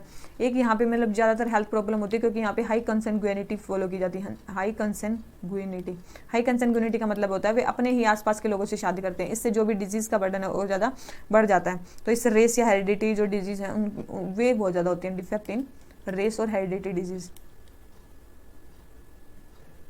ठीक है, तो ये चीज़ है। तो अब देख लेते हैं इसको इम्प्रूव करने के लिए क्या कर सकते हैं। इसको इम्प्रूव करने के लिए गवर्नमेंट ने स्वास्थ्य ई पोर्टल ट्राइबल हेल्थ के लिए लॉन्च किया है। ठीक है, state of tribal health report periodic publication उसका होता है। इसके अलावा क्या किया जा सकता है, अवेयरनेस, एजुकेशन पॉलिसी बनाई जा सकती हैं, रिमोट पॉपुलेशन को हेल्थ सर्विसेज प्रोवाइड की जा सकती हैं, हेल्थ वर्कर्स ट्राइबल एरिया से लगाए जा सकते हैं, इससे उनका ट्रस्ट बढ़ेगा हमारे मॉडर्न इंस्टीट्यूशन पे। इंफ्रास्ट्रक्चर डेवलप किया जा सकता है, कैपेसिटी बिल्ड की जा सकती है। ठीक है, उसके अलावा फंडिंग आप इंक्रीज कर सकते हो। ठीक है, एक्सपेंसिव मेडिसिन पे, जो क्योंकि जो हमारी जो मेडिसिन होती हैं वो एक्सपेंसिव होती हैं। पॉवर्टी एलिवेशन प्रोग्राम सब चला सकते हो वहाँ पे।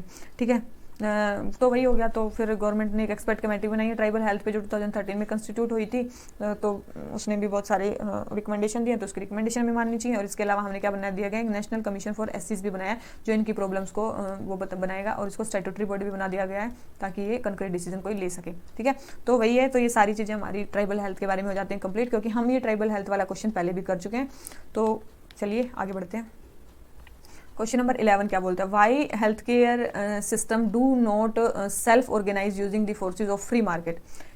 जो क्यों हेल्थ केयर जो सिस्टम है वो सेल्फ ऑर्गेनाइज नहीं होता फोर्सेज ऑफ फ्री मार्केट को देख के, तो हमें प्रॉब्लम बतानी है। ये है इकोनॉमिक सर्वे का क्वेश्चन। ठीक है, इकोनॉमिक सर्वे में ये आया हुआ था। चलो देख लेते हैं। सबसे पहले हमारे हेल्थ केयर में बहुत सारे सिस्टमिक गैप्स हैं। इकोनॉमिक सर्वे 2021 ने 3 इनहेरेंट और कैरेक्टरिस्टिक्स बनाए हमारे इन हेल्थ केयर सिस्टम की इनएफिशिएंसी के। सबसे पहले अनसर्टेनिटी ऑफ डिमांड है। सबसे पहले तो पता ही नहीं है कि डिमांड हमारे हेल्थ केयर की होगी कि नहीं होगी सब। ठीक है, तो ये चीज़ है। फिर इन्फॉर्मेशन असिमेट्री, मतलब पता ही नहीं होता कि हमें किस टाइप का ट्रीटमेंट दिया गया है, किस उसकी क्वालिटी क्या है, क्या मतलब होना भी चाहिए था वो नहीं होना चाहिए था। उसके बाद हमारा बिहेवियरल, लोग उस टाइप में सोचते ही नहीं, अपना इंश्योरेंस ही नहीं लेते हैं लोग। ठीक है, तो यही है। तो बिहेवियरल भी उनका ऐसा है। तो इकोनॉमिक सर्वे ने किन इनहेरेंट प्रॉब्लम बताई है कि मतलब इससे जो है वो जो हेल्थ सेक्टर है वो एज ए फ्री मार्केट नहीं ग्रो कर पा रहा है। ठीक है, तो इसके लिए हमें क्या चाहिए है, तो वो चीज़ है, एक रेगुलेटर चाहिए सबसे पहले तो इन्फॉर्मेशन एसिमेट्री को मिटिगेट करने के लिए। ठीक है, उसके अलावा क्या चाहिए, पब्लिक स्पेंडिंग इंक्रीज होनी चाहिए, इन्वेस्टमेंट हेल्थ केयर में इंक्रीज होना चाहिए, नेशनल स्कीम्स गवर्नमेंट को लॉन्च करनी चाहिए, जैसे कि नेशनल हेल्थ मिशन हो गया, ऐसी स्कीम, आयुष्मान भारत हो गया, ऐसी स्कीम लॉन्च कर देनी चाहिए। और हमारे टेलीमेडिसिन का जो कंसेप्ट है उसको स्ट्रेंथन करना चाहिए। तो इससे क्या होगा, इंडियाज हेल्थ केयर पॉलिसी को मतलब long term health care priorities होनी चाहिए, हमारा मेन जो टारगेट है। ठीक है, तो ये मेन चीज़ है हमारी हेल्थ केयर के बारे में। इकोनॉमिक सर्वे का क्वेश्चन था। ठीक है, आ जाते हैं क्वेश्चन नंबर 12 पे। क्या बोलता है, the development of women organisation has witnessed phases of accommodation, crisis और मैच्योरिंग, पोस्ट इंडिपेंडेंट। तो तीनों फेज बताने हैं हमारे फ्रीडम मूवमेंट के वुमेन्स के। वो सबसे पहले तो हमारा अकोमोडेशन का पीरियड 1947 से 1960, फिर आता है हमारा क्राइसिस का फेज 1960 से 1970, और फिर आता है हमारा किसका फेज, मैच्योरिटी का फेज 1970 के बाद। ठीक है, तो ये 3 फेज आते हैं हमारे वुमेन ऑर्गेनाइजेशंस के। अब सबसे पहले था अकोमोडेशन। सबसे पहले मतलब क्या होता है, वहाँ पे कॉन्शियस थी, मतलब अपने रोल के बारे में, राइट्स के बारे में। इंडिपेंडेंट इंडिया में वुमेन ने अपना फ्रीडम स्ट्रगल में भी पार्टिसिपेट किया था। ठीक है, इसके बाद कुछ एक्ट बने इन्हीं की उससे, जैसे कि marriage act 1954, Hindu code bill 1955, जिसमें मैरिज, डाइवोर्स, सक्सेशन इनसे रिलेटेड वुमेन को भी राइट दिए गए। ठीक है, फिर national federation of Indian women बनी कब, 1954 में। लीडर्स कौन से, अरुणा अशरफ अली, मेन वुमेन की एम्पावरमेंट के लिए इन्होंने काम किया। फिर आता है 60 से 70 का पीरियड, जहाँ पे मतलब जिसको फेज ऑफ क्राइसिस बोलते हैं। यहाँ पे जैसे कि 1971 में CPIM में श्रमिक महिला संगठन बना। ठीक है, लोअर और जो वर्किंग क्लास है उनको मोबिलाइज करने के लिए एंटी प्राइस मूवमेंट चलाए गए 1973 में, वो भी वुमेन रिलेटेड थे। प्रोग्रेसिव ऑर्गेनाइजेशन बनाएगी वुमेन की, माओइस्ट ऑर्गेनाइजेशन बनाएगी, पुणे और बॉम्बे में भी बन गई माओइस्ट ऑर्गेनाइजेशन। ठीक है, यूनिफॉर्म सिविल कोड को रिवाइव करने की बात की न्यू जो वुमेन मूवमेंट्स है उन्होंने। तो यही चीज़ है। उसके बाद आया हमारा मैच्योरिटी का फेज, जिसमें वुमेन जो वेलफेयर ऑर्गेनाइजेशन है, वुमेन वेलफेयर ऑर्गेनाइजेशन है, वो बहुत ज़्यादा बढ़ गई, जैसे कि child problems, violence against women के अगेंस्ट प्रॉब्लम्स ये बढ़ गई। दलित वुमेन के लिए लोग खड़े होने लगे, मार्जिनलाइज वुमेन राइट्स, फंडामेंटलिज्म इनके साथ बढ़ गया। बहुत सारी वुमेन ऑर्गेनाइजेशन इस पीरियड में आई, जैसे कि self employed women association, national council for women, just women programme, Kali for women. तो ये सारी जो है ये बहुत सारी इंपॉर्टेंट ऑर्गेनाइजेशन न्यू बनी है, जो आज के मार्जिनलाइजेशन या फिर वेलफेयर स्कीम्स के लिए ज़्यादा है। ठीक है, और भी बहुत सारे इनिशिएटिव लिए गए वुमेन के लिए, जैसे कि नेशनल कमीशन फॉर वुमेन बनाया गया, राष्ट्रीय महिला कोष बनाया गया। ठीक है, तो ये सारी चीज़ें हैं। रिजर्वेशन की बात चल रही है, लोकल बॉडीज़ में उनको रिजर्वेशन दिया गया वुमेन को। तो वही 1990 से शिफ्ट हुआ है वुमेन ऑर्गेनाइजेशन के ऑब्जेक्टिव में। अब वो डेवलपमेंट की बात नहीं, वो एम्पावरमेंट की बात करते हैं वुमेन ऑर्गेनाइजेशन, ठीक है। तो मेनली जो 3 कोर सेक्टर थे, एजुकेशन, हेल्थ, एम्प्लॉयमेंट, उससे उन 3 सेक्टर से निकल के अब ध्यान किसकी तरफ जा रहा है, वुमेन एम्पावरमेंट की तरफ। तो ये काफ़ी एक अच्छा स्टेप है, ठीक है। तो यही चीज़ बोल रहे हैं कि वुमेन ऑर्गेनाइजेशन के 3 फेज आए और वो कौन कौन से और क्या क्या है। तो हो गए हमारे 3 फेजेस। आ जाते हैं क्वेश्चन नंबर 13 पे। इस क्वेश्चन को भी लिख लो, वेरी इंपॉर्टेंट, ठीक है। हिंदू में आर्टिकल आते रहते हैं इसके ऊपर। Development induced displacement, recurring phenomena, बार बार होता रहता है इंडिया में, और सबसे ज़्यादा जो हिट होते हैं वो पुअर और मार्जिनलाइज्ड होते हैं। तो हमें उसके बारे में बताना है।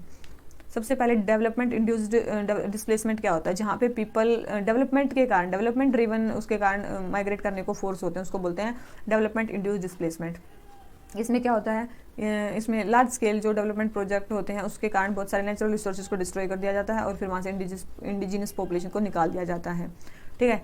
तो इससे क्या होता है, मैसिव इंफ्रास्ट्रक्चर प्रोडक्ट निकाल दिया जाता है। तो मेनली देखो इससे बहुत सारे लोग डिस्प्लेस्ड हुए हैं, अप्रोक्स 50 मिलियन, कितने, अप्रोक्स 50 मिलियन लोग जो हैं इसके कारण वो हुए हैं, क्या, डिस्प्लेस हुए हैं, ठीक है। इसके बाद ज़्यादातर जो डिस्प्लेस्ड पर्सन है वो कौन से हैं, रूरल हैं, लैंडलेस हैं, लेबरर्स हैं, स्मॉल एंड मार्जिनलाइज्ड फाइबर्स हैं, ठीक है। ट्राइबल जिनकी पॉपुलेशन 8% है वो 40% से ज़्यादा डिस्प्लेस्ड हैं, ठीक है, ठीक है। और दलित जो है वो 20% के अप्रोक्स डिस्प्लेस्ड हैं। इसके बाद सबसे ज़्यादा वही है, तो पुअर और जो लोअर कास्ट हैं वो सबसे ज़्यादा जो है इससे अफेक्ट हो रहे हैं, किससे, इस माइग्रेशन से। तो डिस्प्लेसमेंट का इफेक्ट क्या हो रहा है उन पे, जॉबलेसनेस हो रही है, मोरबिडिटीज़ उनकी इंक्रीज हो रही हैं, कॉमन प्रॉपर्टी का उनसे लॉस हो रहा है, सोशल डिसइंटीग्रेट हो जा रही है, उनको कहीं और जाके रहना पड़ रहा है, ह्यूमन राइट्स उनके वॉयलेट हो रही हैं, ठीक है। तो ये सारी चीज़ें हैं जो मतलब उनको प्रॉब्लम हो रही है। इसलिए एक मोर ह्यूमन अप्रोच होनी चाहिए गवर्नमेंट की डेवलपमेंट से रिलेटेड, ताकि एक तो उनको मतलब प्रॉपर रिहेबिलिटेशन प्रोवाइड करना चाहिए, प्रॉपर उनको कॉम्पनसेशन प्रोवाइड करना चाहिए, या फिर आप लैंड के बदले उनको लैंड दे सकते हो, ठीक है। उनको कैश की बजाय उनको लैंड के बदले कहीं और लैंड दे सकते हो अच्छी जगह पे, ताकि वो अपना लाइवलीहुड को कमा सके, ठीक है, क्योंकि they have also right to life and livelihood, ठीक है। कंपनसेशन कैश में बजाय आप उसको काइंड में दोगे तो ज़्यादा बेनिफिट उनके लिए होगा, ठीक है। तो ये चीज़ होगी हमारी कि मतलब अगर डेवलपमेंट इंड्यूस्ड अगर हमारा डिस्प्लेसमेंट है तो वो फिनोमिना है और उसके कारण हमारी क्या क्या प्रॉब्लम हो रही है, और एक आपने फैक्ट भी देख लिया। आ जाते हैं क्वेश्चन नंबर 14 पे। Elucidate the network of key schemes design to achieve the bare necessities in India, also analyse their outcome. इसने बोला है कि हमें नेटवर्क बताना है की स्कीम्स का जो कि बेयर नेसेसिटीज इंडेक्स के कारण, बेयर नेसेसिटीज के कारण इंडिया में लाई गई है। सबसे पहले बेयर नेसेसिटीज का कंसेप्ट इकोनॉमिक सर्वे 2022 में आया था, जिसमें बेयर नेसेसिटीज किसको बोला था, housing, water, sanitation, electricity, clean cooking, fuel, ठीक है, इनको बोला था। तो और ये जो चीज़ें ये तो सस्टेनेबल डेवलपमेंट गोल में भी इंक्लूड की गई हैं। तो उसके लिए गवर्नमेंट ने बहुत सारी स्कीम्स चलाई हैं, जैसे कि स्वच्छ भारत मिशन, जल जीवन मिशन, प्रधानमंत्री आवास योजना हाउसिंग के लिए, सहज बिजली हर घर योजना, पीएम उजाला, और भी बहुत सारी स्कीम है, ठीक है। तो अगर मतलब ये है कि मतलब आउटकम इन स्कीम के आउटकम की बात करें तो सैनिटेशन, जैसे स्वच्छ भारत मिशन है उससे क्या हुआ है, एक्सेस टू सैनिटेशन हुआ है, बहुत सारे जो मतलब ODF फ्री हो गए हैं, ठीक है, बहुत सारे जो वो है एक्सेस टू ड्रिंकिंग वाटर हुआ है, हर घर जल डिस्ट्रिक्ट बने हैं, access to housing, access to electricity बढ़ गई है, एक्सेस टू कुकिंग फ्यूल भी बढ़ गई है। बहुत सारी स्कीम्स के कारण आप उसके पॉजिटिव बेनिफिट्स गिनवा सकते हो, ठीक है। जैसे इसमें बताई गया है कि 7 मंथ्स इन एडवांस जो हमारा टारगेट 2020 तक का वो कंप्लीट कर लिया, हमें 8 करोड़ न्यू LPG कनेक्शन देने थे तो वो हमने कंप्लीट कर लिए हैं। तो ऐसे ऐसे आप जो भी स्कीम्स चल रही हैं उनके पॉजिटिव बेनिफिट्स बता सकते हो, ठीक है। बस ये क्वेश्चन यहीं पे खत्म हो जाता है कि the measures the progress in delivery of bare necessities. उन्होंने एक इंडेक्स भी बनाया, बेयर नेसेसिटीज़ इंडेक्स, जो कि बता रहा है कि उसने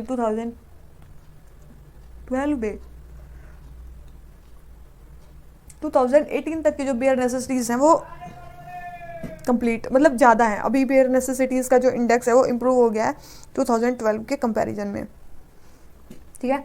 तो ये भी हमारा हो गया क्वेश्चन कंप्लीट कि बेयर नेसेसिटीज़ में सबसे पहले आता क्या है, वाटर, सैनिटेशन, हेल्थ और हाउसिंग, ये सारी चीज़ें आती हैं। और उसके बाद जो बेयर नेसेसिटीज़ के तो गवर्नमेंट ने स्कीम उसके लिए कौन कौन सी चलाई हुई हैं, तो उससे हमें फ़ायदा क्या क्या हुआ है, तो ये सारी चीज़ें हमने उससे लिख दी हैं, ठीक है। आ जाते हैं क्वेश्चन नंबर 15 पे, sorry.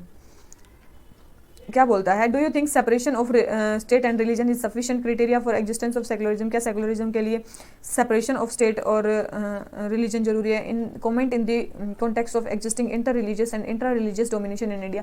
Inter religious and intra religious domination के बारे में हमें इसमें बात करनी है, ठीक है। सबसे पहले जो बात आती है कि सेकुलरिज्म जो है एक पॉलिटिकल डॉक्ट्रिन है जिसमें रिलीजन को रिलीजन शुड नॉट इन्फ्लुएंस और to be involve in organisation, जैसे कि सोसाइटी, एजुकेशन, गवर्नमेंट और पब्लिक इंस्टीट्यूशन। ये होता है सेकुलरिज्म का कंसेप्ट, ठीक है।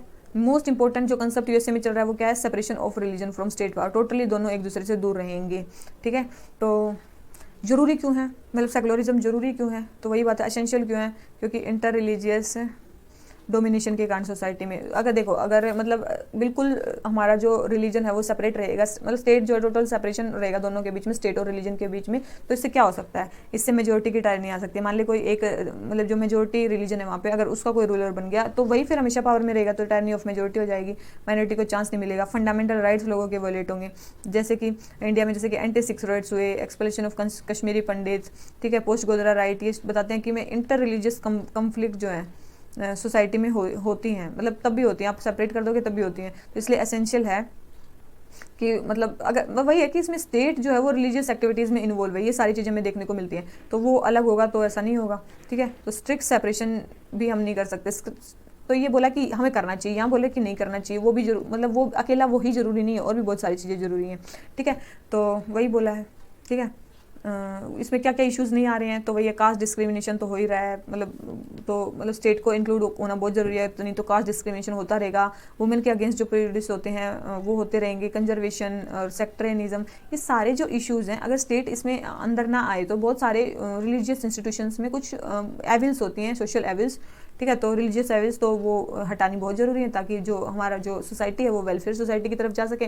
तो वही चीज़ें आप लिख सकते हो, freedom of religion is not absolute in India and state can impose reasonable restriction, state impose कर सकती है, ठीक है। ओवर डिस्क्रिमिनेटरी रिलीजियस प्रैक्टिसेस, आप ट्रिपल तलाक की बात कर सकते हो, आप टेम्पल एंट्री की बात कर सकते हो। To be a truly secular state must not only refuse theocratic but also have no formal legal alliance with, मतलब रिलीजन के, अगर आप ट्रूली सेकुलर हो तो आपका रिलीजन के साथ कोई वो नहीं होना चाहिए, ठीक है। अपने गोल्स प्रिंसिपल से कमिटेड होनी चाहिए, ठीक है। नॉन रिलीजियस चीज़ों पे आपको काम करना चाहिए, ठीक है। पीस हार्मनी बनी चाहिए, मेन टारगेट यही है, वेदर आप सेकुलरिज्म टोटली अडॉप्ट करो या ना करो, पीस हार्मनी, ठीक है, इंटर रिलीजियस हार्मनी या फिर इक्वालिटी वो प्रमोट रहनी चाहिए, ठीक है। तो ये है इसका मेन कॉन्सेप्ट।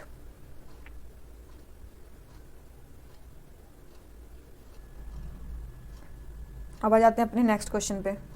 क्या बोलता है क्वेश्चन नंबर 16? क्वेश्चन नंबर 16 बोलता है discuss the significance of sustainable urbanisation, challenges क्या हैं और एफर्ट्स क्या हैं गवर्नमेंट। जो भी आप अर्बनाइजेशन के बारे में लिखोगे ना, मतलब जो भी आपको पता है अर्बनाइजेशन के बारे में, same to be written in this, और बाद में पहले सस्टेनेबल लगा देना बस उसमें, और कुछ नहीं करना है, ठीक है। बिल्कुल सेम ही क्वेश्चन चलेगा। देखो, सबसे पहले आपको यही फैक्ट पता होता है कि नियरली 35% पॉपुलेशन जो है वो हमारे अर्बन एरियाज में रह रही है, और वो 50% हो जाएगी कब तक, 2050 तक। इसीलिए ज़रूरी है कि जो भी सिटीज़ की प्रॉब्लम है, जैसे कि पॉपुलेशन वहाँ पर बहुत ज़्यादा राइज हो रही है, डेवलपमेंट डेफिसिट है, ह्यूमन एंड फाइनेंशियल रिसोर्सेज की कमी है, हाई लेवल ऑफ इनफॉर्मेलिटी है, पुअर गवर्नेंस है, environmental degradation, biodiversity loss, poverty, growing inequality, ये सारी वहाँ पे प्रॉब्लम है। तो सबसे पहले सस्टेनेबल अर्बनाइजेशन का सिग्निफिकेंस क्या है। सस्टेनेबल अगर वो होगा तो इंक्लूसिव ग्रोथ प्रमोट होगी, डेवलपमेंट होगी, every section of the society will be included, ठीक है। तो वही है, ठीक है। उसके बाद अफोर्डेबल हाउसिंग होएगी। उसके बाद सस्टेनेबल अगर अर्बनाइजेशन हो रहा है तो sewage problem, solid waste management जो अच्छी तरीके से होएगा, सेफ ड्रिंकिंग वाटर सबको मिलेगा, ठीक है, सेफ ड्रिंकिंग वाटर सबको मिलेगा। जैसे कि नीति आयोग की एक रिपोर्ट आई तो उसने बोला था कि 2020 तक 21 सिटीज़ जो है ग्राउंड वाटर से टोटली मतलब रन आउट हो जाएंगी। उसके बाद एफिशिएंट ट्रांसपोर्टेशन और कम्युनिकेशन फैसिलिटीज़ अगर होगा तो प्रोवाइड होंगी। लेकिन चैलेंजेस क्या हैं, मतलब सस्टेनेबल अर्बनाइजेशन में ये चीज़ें होंगी, मतलब सेफ ड्रिंकिंग वाटर होगा, एफिशिएंट ट्रांसपोर्टेशन होगा, कम्युनिकेशन होगा, अफोर्डेबल हाउसिंग, और ये सारी चीज़ें होंगी। तो फिर उसको करने में चैलेंजेस क्या आएंगे। सबसे पहले सोसाइटल चैलेंज क्या आएगा, सोसाइटल चैलेंज इमाइग्रेशन का चैलेंज, ठीक है। स्लम्स इंक्रीज होएंगी, ठीक है। एक्सट्रीम इनइक्वालिटी होएगी, वायलेंस, अनरेस्ट आएगा, ठीक है। ये चैलेंजेस हैं, ये चैलेंजेस हो सकते हैं। मार्जिनलाइजेशन होगा, स्टिग्मेटाइजेशन होगा, lake of funds and investment, expertise की कमी, ठीक है। अर्बन एक्सीडेंट्स का बढ़ना, अर्बन फ्लडिंग का बढ़ना, ट्रैफिक प्रॉब्लम, ठीक है। Heavy dependence on fossil fuel, poor waste management, ठीक है। इंडस्ट्रियल और व्हीकलर पोल्यूशन वहाँ पे निकलेगा। तो ये सारी प्रॉब्लम्स होंगी, ठीक है। ये सारी क्या होंगी, अर्बनाइजेशन के कारण प्रॉब्लम होंगी, तो इनको सोल्व करना भी जरूरी है, ठीक है। तो कौन कौन से गवर्नमेंट ने चलाए हुए हैं mission, smart cities mission, Pradhan Mantri Awas Yojana, Atal mission for rejuvenation and urban transformation, जैसे कि अमृत विजन, अमृत मिशन, ठीक है, उसके बाद स्वच्छ भारत मिशन। तो ये सारे मिशन है जो कि सस्टेनेबल अर्बनाइजेशन के लिए हमें जरूरी है। तो एक कॉम्प्रिहेंसिव नेशनल अर्बन प्लान बनाने की जरूरत है ताकि जितनी भी पॉलिसीज हैं, स्कीम्स हैं, ये टाइमली इंप्लीमेंट हो जाएं और इंडिया जो है सस्टेनेबल गोल की तरफ बढ़ सके। तो ये वही है कि India is also needs to work on achieving the goal set by UN under SDG 11 to be achieve by 2030, affordable housing वाला, ठीक है। तो ये जो हो गया हमारा कंसेप्ट टोटली कंप्लीट, क्या क्या चैलेंजेस हैं, ठीक है, क्या क्या जो है सस्टेनेबल हाउसिंग का मतलब क्या होता है, कितने लोग शहरों में रह रहे हैं, तो ये सारी चीज़ें हो जाती हैं हमारी कंप्लीट, ठीक है। आ जाते हैं क्वेश्चन नंबर 17 पे। क्या बोलता है, नेशनल कमीशन फॉर ट्रांसजेंडर जो है राइट डायरेक्शन में स्टेप था, तो हमें और क्या चाहिए उनकी स्टेटस को इम्प्रूव करने के लिए। सबसे पहले हमने बनाया नेशनल काउंसिल फॉर ट्रांसजेंडर, जिसको स्टैट्यूटरी बॉडी बनाया गया ट्रांसजेंडर के जितने भी इश्यूज हैं उनको बताने के लिए, उनको सोल्व करने के लिए, ठीक है। मेन है इनका मतलब देखो, इनको क्या होता है और भी प्रॉब्लम, जैसे कि सोशल एक्सक्लूजन, किसके कारण डिस्क्रिमिनेशन होता है इनके साथ, एजुकेशनल अपॉर्चुनिटीज़ की इनको लेक होती है, एम्प्लॉयमेंट अपॉर्चुनिटीज़ इनके पास नहीं होती हैं, हेल्थ केयर सर्विसेज नहीं होती हैं, लीगल हर्डल्स होते हैं, डिस्क्रिमिनेशन, मतलब जो हम पॉलिसीज बनाते हैं उनमें भी डिस्क्रिमिनेशन होता है। जैसे कि हिंदू मैरिज एक्ट, वहाँ पे केवल और केवल बॉय एंड गर्ल लिख रखा है, सन एंड डॉटर लिख रखे हैं कि उन्हीं को केवल सक्सेशन होएगा प्रॉपर्टी का, इनको नहीं होएगा। एडमिनिस्ट्रेटिव ऑफेथी है, बहुत सारे इनके साथ वायलेंस होते हैं, सोशल स्टिग्मा इनके साथ अटैच्ड है। तो इनकी प्रॉब्लम को सॉल्व करने के लिए क्या मेजर्स चाहिए? सबसे पहले ये राइट देना चाहिए ट्रांसजेंडर के, मतलब जो ट्रांसजेंडर को ये राइट दिया गया है कि वो अपना जेंडर खुद डिसाइड कर सकते हैं, तो ये प्रोटेक्ट करना चाहिए गवर्नमेंट को, ठीक है। लीगल प्रोटेक्शन प्रोवाइड करनी चाहिए, सेपरेट आइडेंटिटी, ठीक है, उनको एक सेपरेट आइडेंटिटी, मतलब एक थर्ड जेंडर का उनको वो दो, ठीक है। रिहेबिलिटेशन उनको प्रोवाइड करो, अगर घर से निकाल दिया जाता है तो उनको मतलब गवर्नमेंट को प्रोवाइड करना चाहिए। रिजर्वेशन उनको प्रोवाइड करो, पीपल को सेंसिटाइज करो, ठीक है। मल्टी प्रोंग्ड अप्रोच का यूज़ करो, ठीक है, मल्टी प्रोंग्ड अप्रोच का यूज़ करो इनकी प्रॉब्लम को सोल्व करने के लिए। तो वही है, these measure would go long way in enabling transgender to exercise rights without being subjected to any kind of discrimination. तो इसीलिए government transgender person protection of rights act भी लेके आई है 2020 में, जो इनके इसको फ्रेमवर्क को स्ट्रेंथन कर देगा, ठीक है। तो ये हो गया हमारा क्या क्या क्या उनको प्रॉब्लम, देखो हमने नेशनल कमीशन फॉर ट्रांसजेंडर बना दिया, ठीक है, लेकिन उसके बाद भी कुछ प्रॉब्लम्स आ रही हैं, तो हम उनकी प्रॉब्लम को सोल्व करने के लिए और क्या कर सकते हैं वो भी देख लिया, ठीक है, कंक्लूड कर दिया अभी गवर्नमेंट क्या कर रही है। आ जाते हैं 18 पे। वही है, अगर हम वुमेन को इकोनॉमिकली एम्पावर करते हैं तो trade can play important role in promoting women equality. तो जो ट्रेड है वो वुमेन की इक्वालिटी में बहुत इंपॉर्टेंट रोल प्ले कर सकता है, हमें कंस्ट्रेंट बताने हैं और सॉल्यूशन बताने हैं, ठीक है। तो वही चीज़ है, सबसे पहले वुमेन का इकोनॉमिक एम्पावरमेंट का मतलब क्या होता है? Process by which women increases their right to economic resources and power to make decision that benefit them, their family and their communities, ठीक है। वुमेन के इकोनॉमिक एम्पावरमेंट में इन्वेस्ट करना बहुत जरूरी है ताकि वुमेन के राइट्स का रियलाइज हो सके और ब्रॉडर ऑब्जेक्टिव हमारा कंप्लीट हो सके, जैसे कि economic growth, poverty reduction, health, education, welfare, ठीक है, ये सारे, ठीक है। तो ट्रेड में कैसे वो कर सकता है? सबसे पहले तो अगर हम ट्रेड में करते हैं तो न्यू अपॉर्चुनिटीज़ वुमेन के लिए खुलेंगी ट्रेड में, ठीक है। दूसरी चीज़, एक्सपोर्टर जो है ज़्यादा वुमेन को एम्प्लॉय करते हैं तो उससे माइंडसेट भी चेंज होगा, वुमेन का ट्रेड में पॉजिटिव रोल आएगा। कंस्ट्रेंट क्या है, वुमेन क्यों नहीं ट्रेड में आ पा रही हैं? सोशल और फाइनेंशियल, मतलब सोशल मतलब patriarchal society, male dominated society है। फाइनेंशियल, उनको लोन नहीं मिलते क्योंकि उनके नाम पे कोई प्रॉपर्टी वगैरह नहीं है, वो कोलेटरल नहीं दिखा सकती हैं, ठीक है। प्रोसीजरल वो होती हैं, डिफिकल्टीज़ होती हैं कि वो रात को काम करना, ये सब करना, abuse, time and mobility problem, higher risk of abuse, corruption, ठीक है। उसके बाद ग्लोबल जो शॉक्स होते हैं इकोनॉमी में, उससे वुमेन ज़्यादा वल्नरेबल है, क्योंकि देखो जैसे ही कोविड आया 60 to 80% जो वुमेन अपैरल सेक्टर में काम करती थी, रिटेल बंद हो गया तो उनका धंधा एकदम से बंद हो गया, तो वो ज़्यादा वो हुई। उसके बाद वेज गैप, मैन को ज़्यादा सैलरी दी जाती है, वुमेन को कम दी जाती है, तो ये भी है। तो हम इन कॉन्स्टेंट्स को एड्रेस कैसे कर सकते हैं? जैसे कि हम क्रॉस बॉर्डर ट्रेड को इन्हेंस कर सकते हैं, ट्रेड प्रोसीजर को सिंप्लीफाई करके और उसमें वुमेन को का इन्वॉल्वमेंट करके। ट्रेड फाइनेंस वुमेन्स को दिया जा सकता है, वुमेन की कैपेसिटी को इंक्रीज़ करो इंटरनेशनल ट्रेड में। कलेक्टिव एफर्ट्स हमें इंटरनेशनल प्लेटफॉर्म पे वो करने चाहिए, जैसे कि IMF है, WTO, उसमें जेंडर इक्वलिटी प्रमोट करनी चाहिए, जो भी हमारी ट्रेड प्रैक्टिसेस हैं उसमें। डेटा बहुत ज़रूरी है, डेटा ड्रिवन मेजर्स लेने चाहिए, ठीक है। इससे क्या होगा, इससे केवल और केवल वुमेन एम्पावरमेंट नहीं होगा, हमारी इकोनॉमी की ग्रोथ भी होगी, डेवलपमेंट भी होगी और एक डिग्निफाइड प्लेस होगा वुमेन के लिए, ठीक है। सोसाइटी में उसको एक डिग्निफाइड प्लेस दिया जाएगा अगर वो भी ट्रेड वगैरह या फिर बिजनेस वगैरह में अगर वो आती हैं तो, ठीक है। तो हो गया हमारा ये। आ जाते हैं क्वेश्चन नंबर 19 पे। क्वेश्चन नंबर 19 क्या बोलता है, as long as it is not secessionist aimed at othering section sub nationalism can be seen as constitutive element of democracy. जब तक वो सेक्शनिस्ट ना हो, मतलब जब तक वो अलग होने की बात ना करे, तब तक जो इसने बोला है कि जो सब नेशनलिज्म है वो सही एलिमेंट है, अच्छा एलिमेंट है। तो सबसे पहले सब नेशनलिज्म को आप बताओगे, सब नेशनलिज्म का मतलब क्या है, एक रीजनलिज्म, जिसमें कोई भी ग्रुप या ग्रुप जो रीजनल और स्टेट लेवल पे होते हैं वो अपने इंटरेस्ट को प्रमोट करते हैं as compared to national interest. Recent example Nagalim वाला कंसेप्ट आप देख सकते हो, ठीक है। इश्यूज इससे के साथ क्या एसोसिएटेड है, इससे सेक्शनिस्ट टेंडेंसी हो सकते हैं, जैसे कि खालिस्तान इशू था, नागालिम की अलग ही कंट्री की मांग कर रहे हैं, ठीक है। और अस वर्सेस देम की फीलिंग को ये प्रोपेगेट करते हैं, ठीक है, ठीक है। Son of the soil concept इनके बीच में चलता है। इंटर स्टेट डिस्प्यूट समटाइम्स इसके कारण होते हैं, ठीक है। तो इसको सॉल्यूशन क्या है, ठीक है, ये लेकिन ये बोला गया इसमें सब नेशनलिज्म केवल अलग नहीं करता, वो समटाइम्स बेनिफिट भी पहुंचाता है, पर मतलब बेनिफिट भी पहुंचाता है, जैसे कि पीपल पार्टिसिपेशन को सब नेशनलिज्म में बहुत सारे लोग पार्टिसिपेट करते हैं। इससे जो हमारी जो होता है ना यूनिटी इन डाइवर्सिटी, वो जो डाइवर्सिटी वाला कंसेप्ट है वो हमारा प्रोटेक्ट होएगा, ठीक है, इसके थ्रू। उसके अलावा अगर बात करें गुड गवर्नेंस एंड डिसेंट्रलाइजेशन, ठीक है, good governance and decentralisation, competitive federalism का कंसेप्ट जो है वो इससे स्ट्रेंथन होएगा। तो भैया इंडिया के जो प्लूरलिस्ट नेशनलिज्म है वो मल्टीपल आइडेंटिटीज़ के को एग्जिस्टेंस को सेलिब्रेट करते हैं, ठीक है। तो हमें यूनिटी इन डाइवर्सिटी को प्रमोट करना चाहिए, तो डाइवर्सिटी बहुत इंपॉर्टेंट है। तो सब नेशनलिज्म हमारी डाइवर्सिटी को प्रमोट करता है, लेकिन ये डाइवर्सिटी वहीं तक प्रमोट होनी चाहिए जहाँ तक सेक्शनिस्ट ट्रेंड ना आए। अगर वो आएंगे तो तब स्टेट का कंट्रोल होना चाहिए, तब हमारा यूनिटी वाला फीचर ज़्यादा स्ट्रॉन्ग हो जाना चाहिए। आ जाते हैं किस पे, क्वेश्चन नंबर 20 पे। क्या बोल रहा है, the past year witness and increase emphasis on online education learning, ठीक है। चैलेंजेस क्या है और स्टेप्स बताने हैं कौन से हैं इसमें। तो देख लो, सबसे पहले कोविड के टाइम पे क्या क्या चैलेंजेस हैं, ठीक है। सबसे पहले स्कूल अगर क्लोज हो गए तो लर्निंग को कंटिन्यू रखना मुश्किल हो गया, क्योंकि बेसिक इंफ्रास्ट्रक्चर नहीं था ऑनलाइन एजुकेशन के, ना टीचर्स के पास और ना स्टूडेंट्स के पास। Financial burden lower income group पे बहुत ज़्यादा हो गया। लर्नर विद डिसेबिलिटीज़ वो बहुत ज़्यादा और ज़्यादा हायर एक्सक्लूजन पे थे, क्योंकि उनके लिए तो कुछ ज़्यादा किया ही नहीं, ठीक है। चैलेंजिंग टास्क था, मतलब रूरल एरियाज़ में या फिर जो लिंग्विस्टिक माइनॉरिटी एरियाज़ हैं वहाँ तक एजुकेशन के रीच को बढ़ाना, क्योंकि उनकी तो लोकल लैंग्वेज में वो पढ़ाते हैं, ठीक है। तो वो भी काफ़ी ज़्यादा था। Social increase risk of marginalise student जो है वो बढ़ गया था। तो यही चीज़ है, मतलब ऑनलाइन लर्निंग के कारण बहुत सारे चैलेंजेस थे कि हमारे पास इंफ्रास्ट्रक्चर नहीं था, ठीक है। फाइनेंशियल बर्डन बहुत ज़्यादा था, एक्सक्लूड बहुत ज़्यादा लोग हो पा रहे थे क्योंकि उनके पास रिसोर्सेज थे ही नहीं। कुछ ऐसी पॉलिसीज़ बनाई कि जिसके कारण ये जो पॉलिसी जो चैलेंजेस थे ये और ज़्यादा एक्सेजरेट हो गए, जैसे कि डिजिटल एजुकेशन गवर्नमेंट ने प्रमोट कर दी, national policy on ICT live school education में। वो मतलब ये चीज़ क्या है, केवल आपके पास सबसे पहले तो डिजिटल इंफ्रास्ट्रक्चर होना चाहिए, जब वही नहीं होगा तो इनका कोई भी रोल नहीं होगा। तो क्या स्टेप्स लिए जा सकते हैं, मेन चीज़ एक इंक्लूसिव एजुकेशन के लिए कोऑर्डिनेटेड अप्रोच हो सकती है, ठीक है। जो गवर्नमेंट है वो PPP मॉडल पर काम कर सकती है इस रिस्पेक्ट में, ICT की सर्विसेज का यूज़ करने के लिए।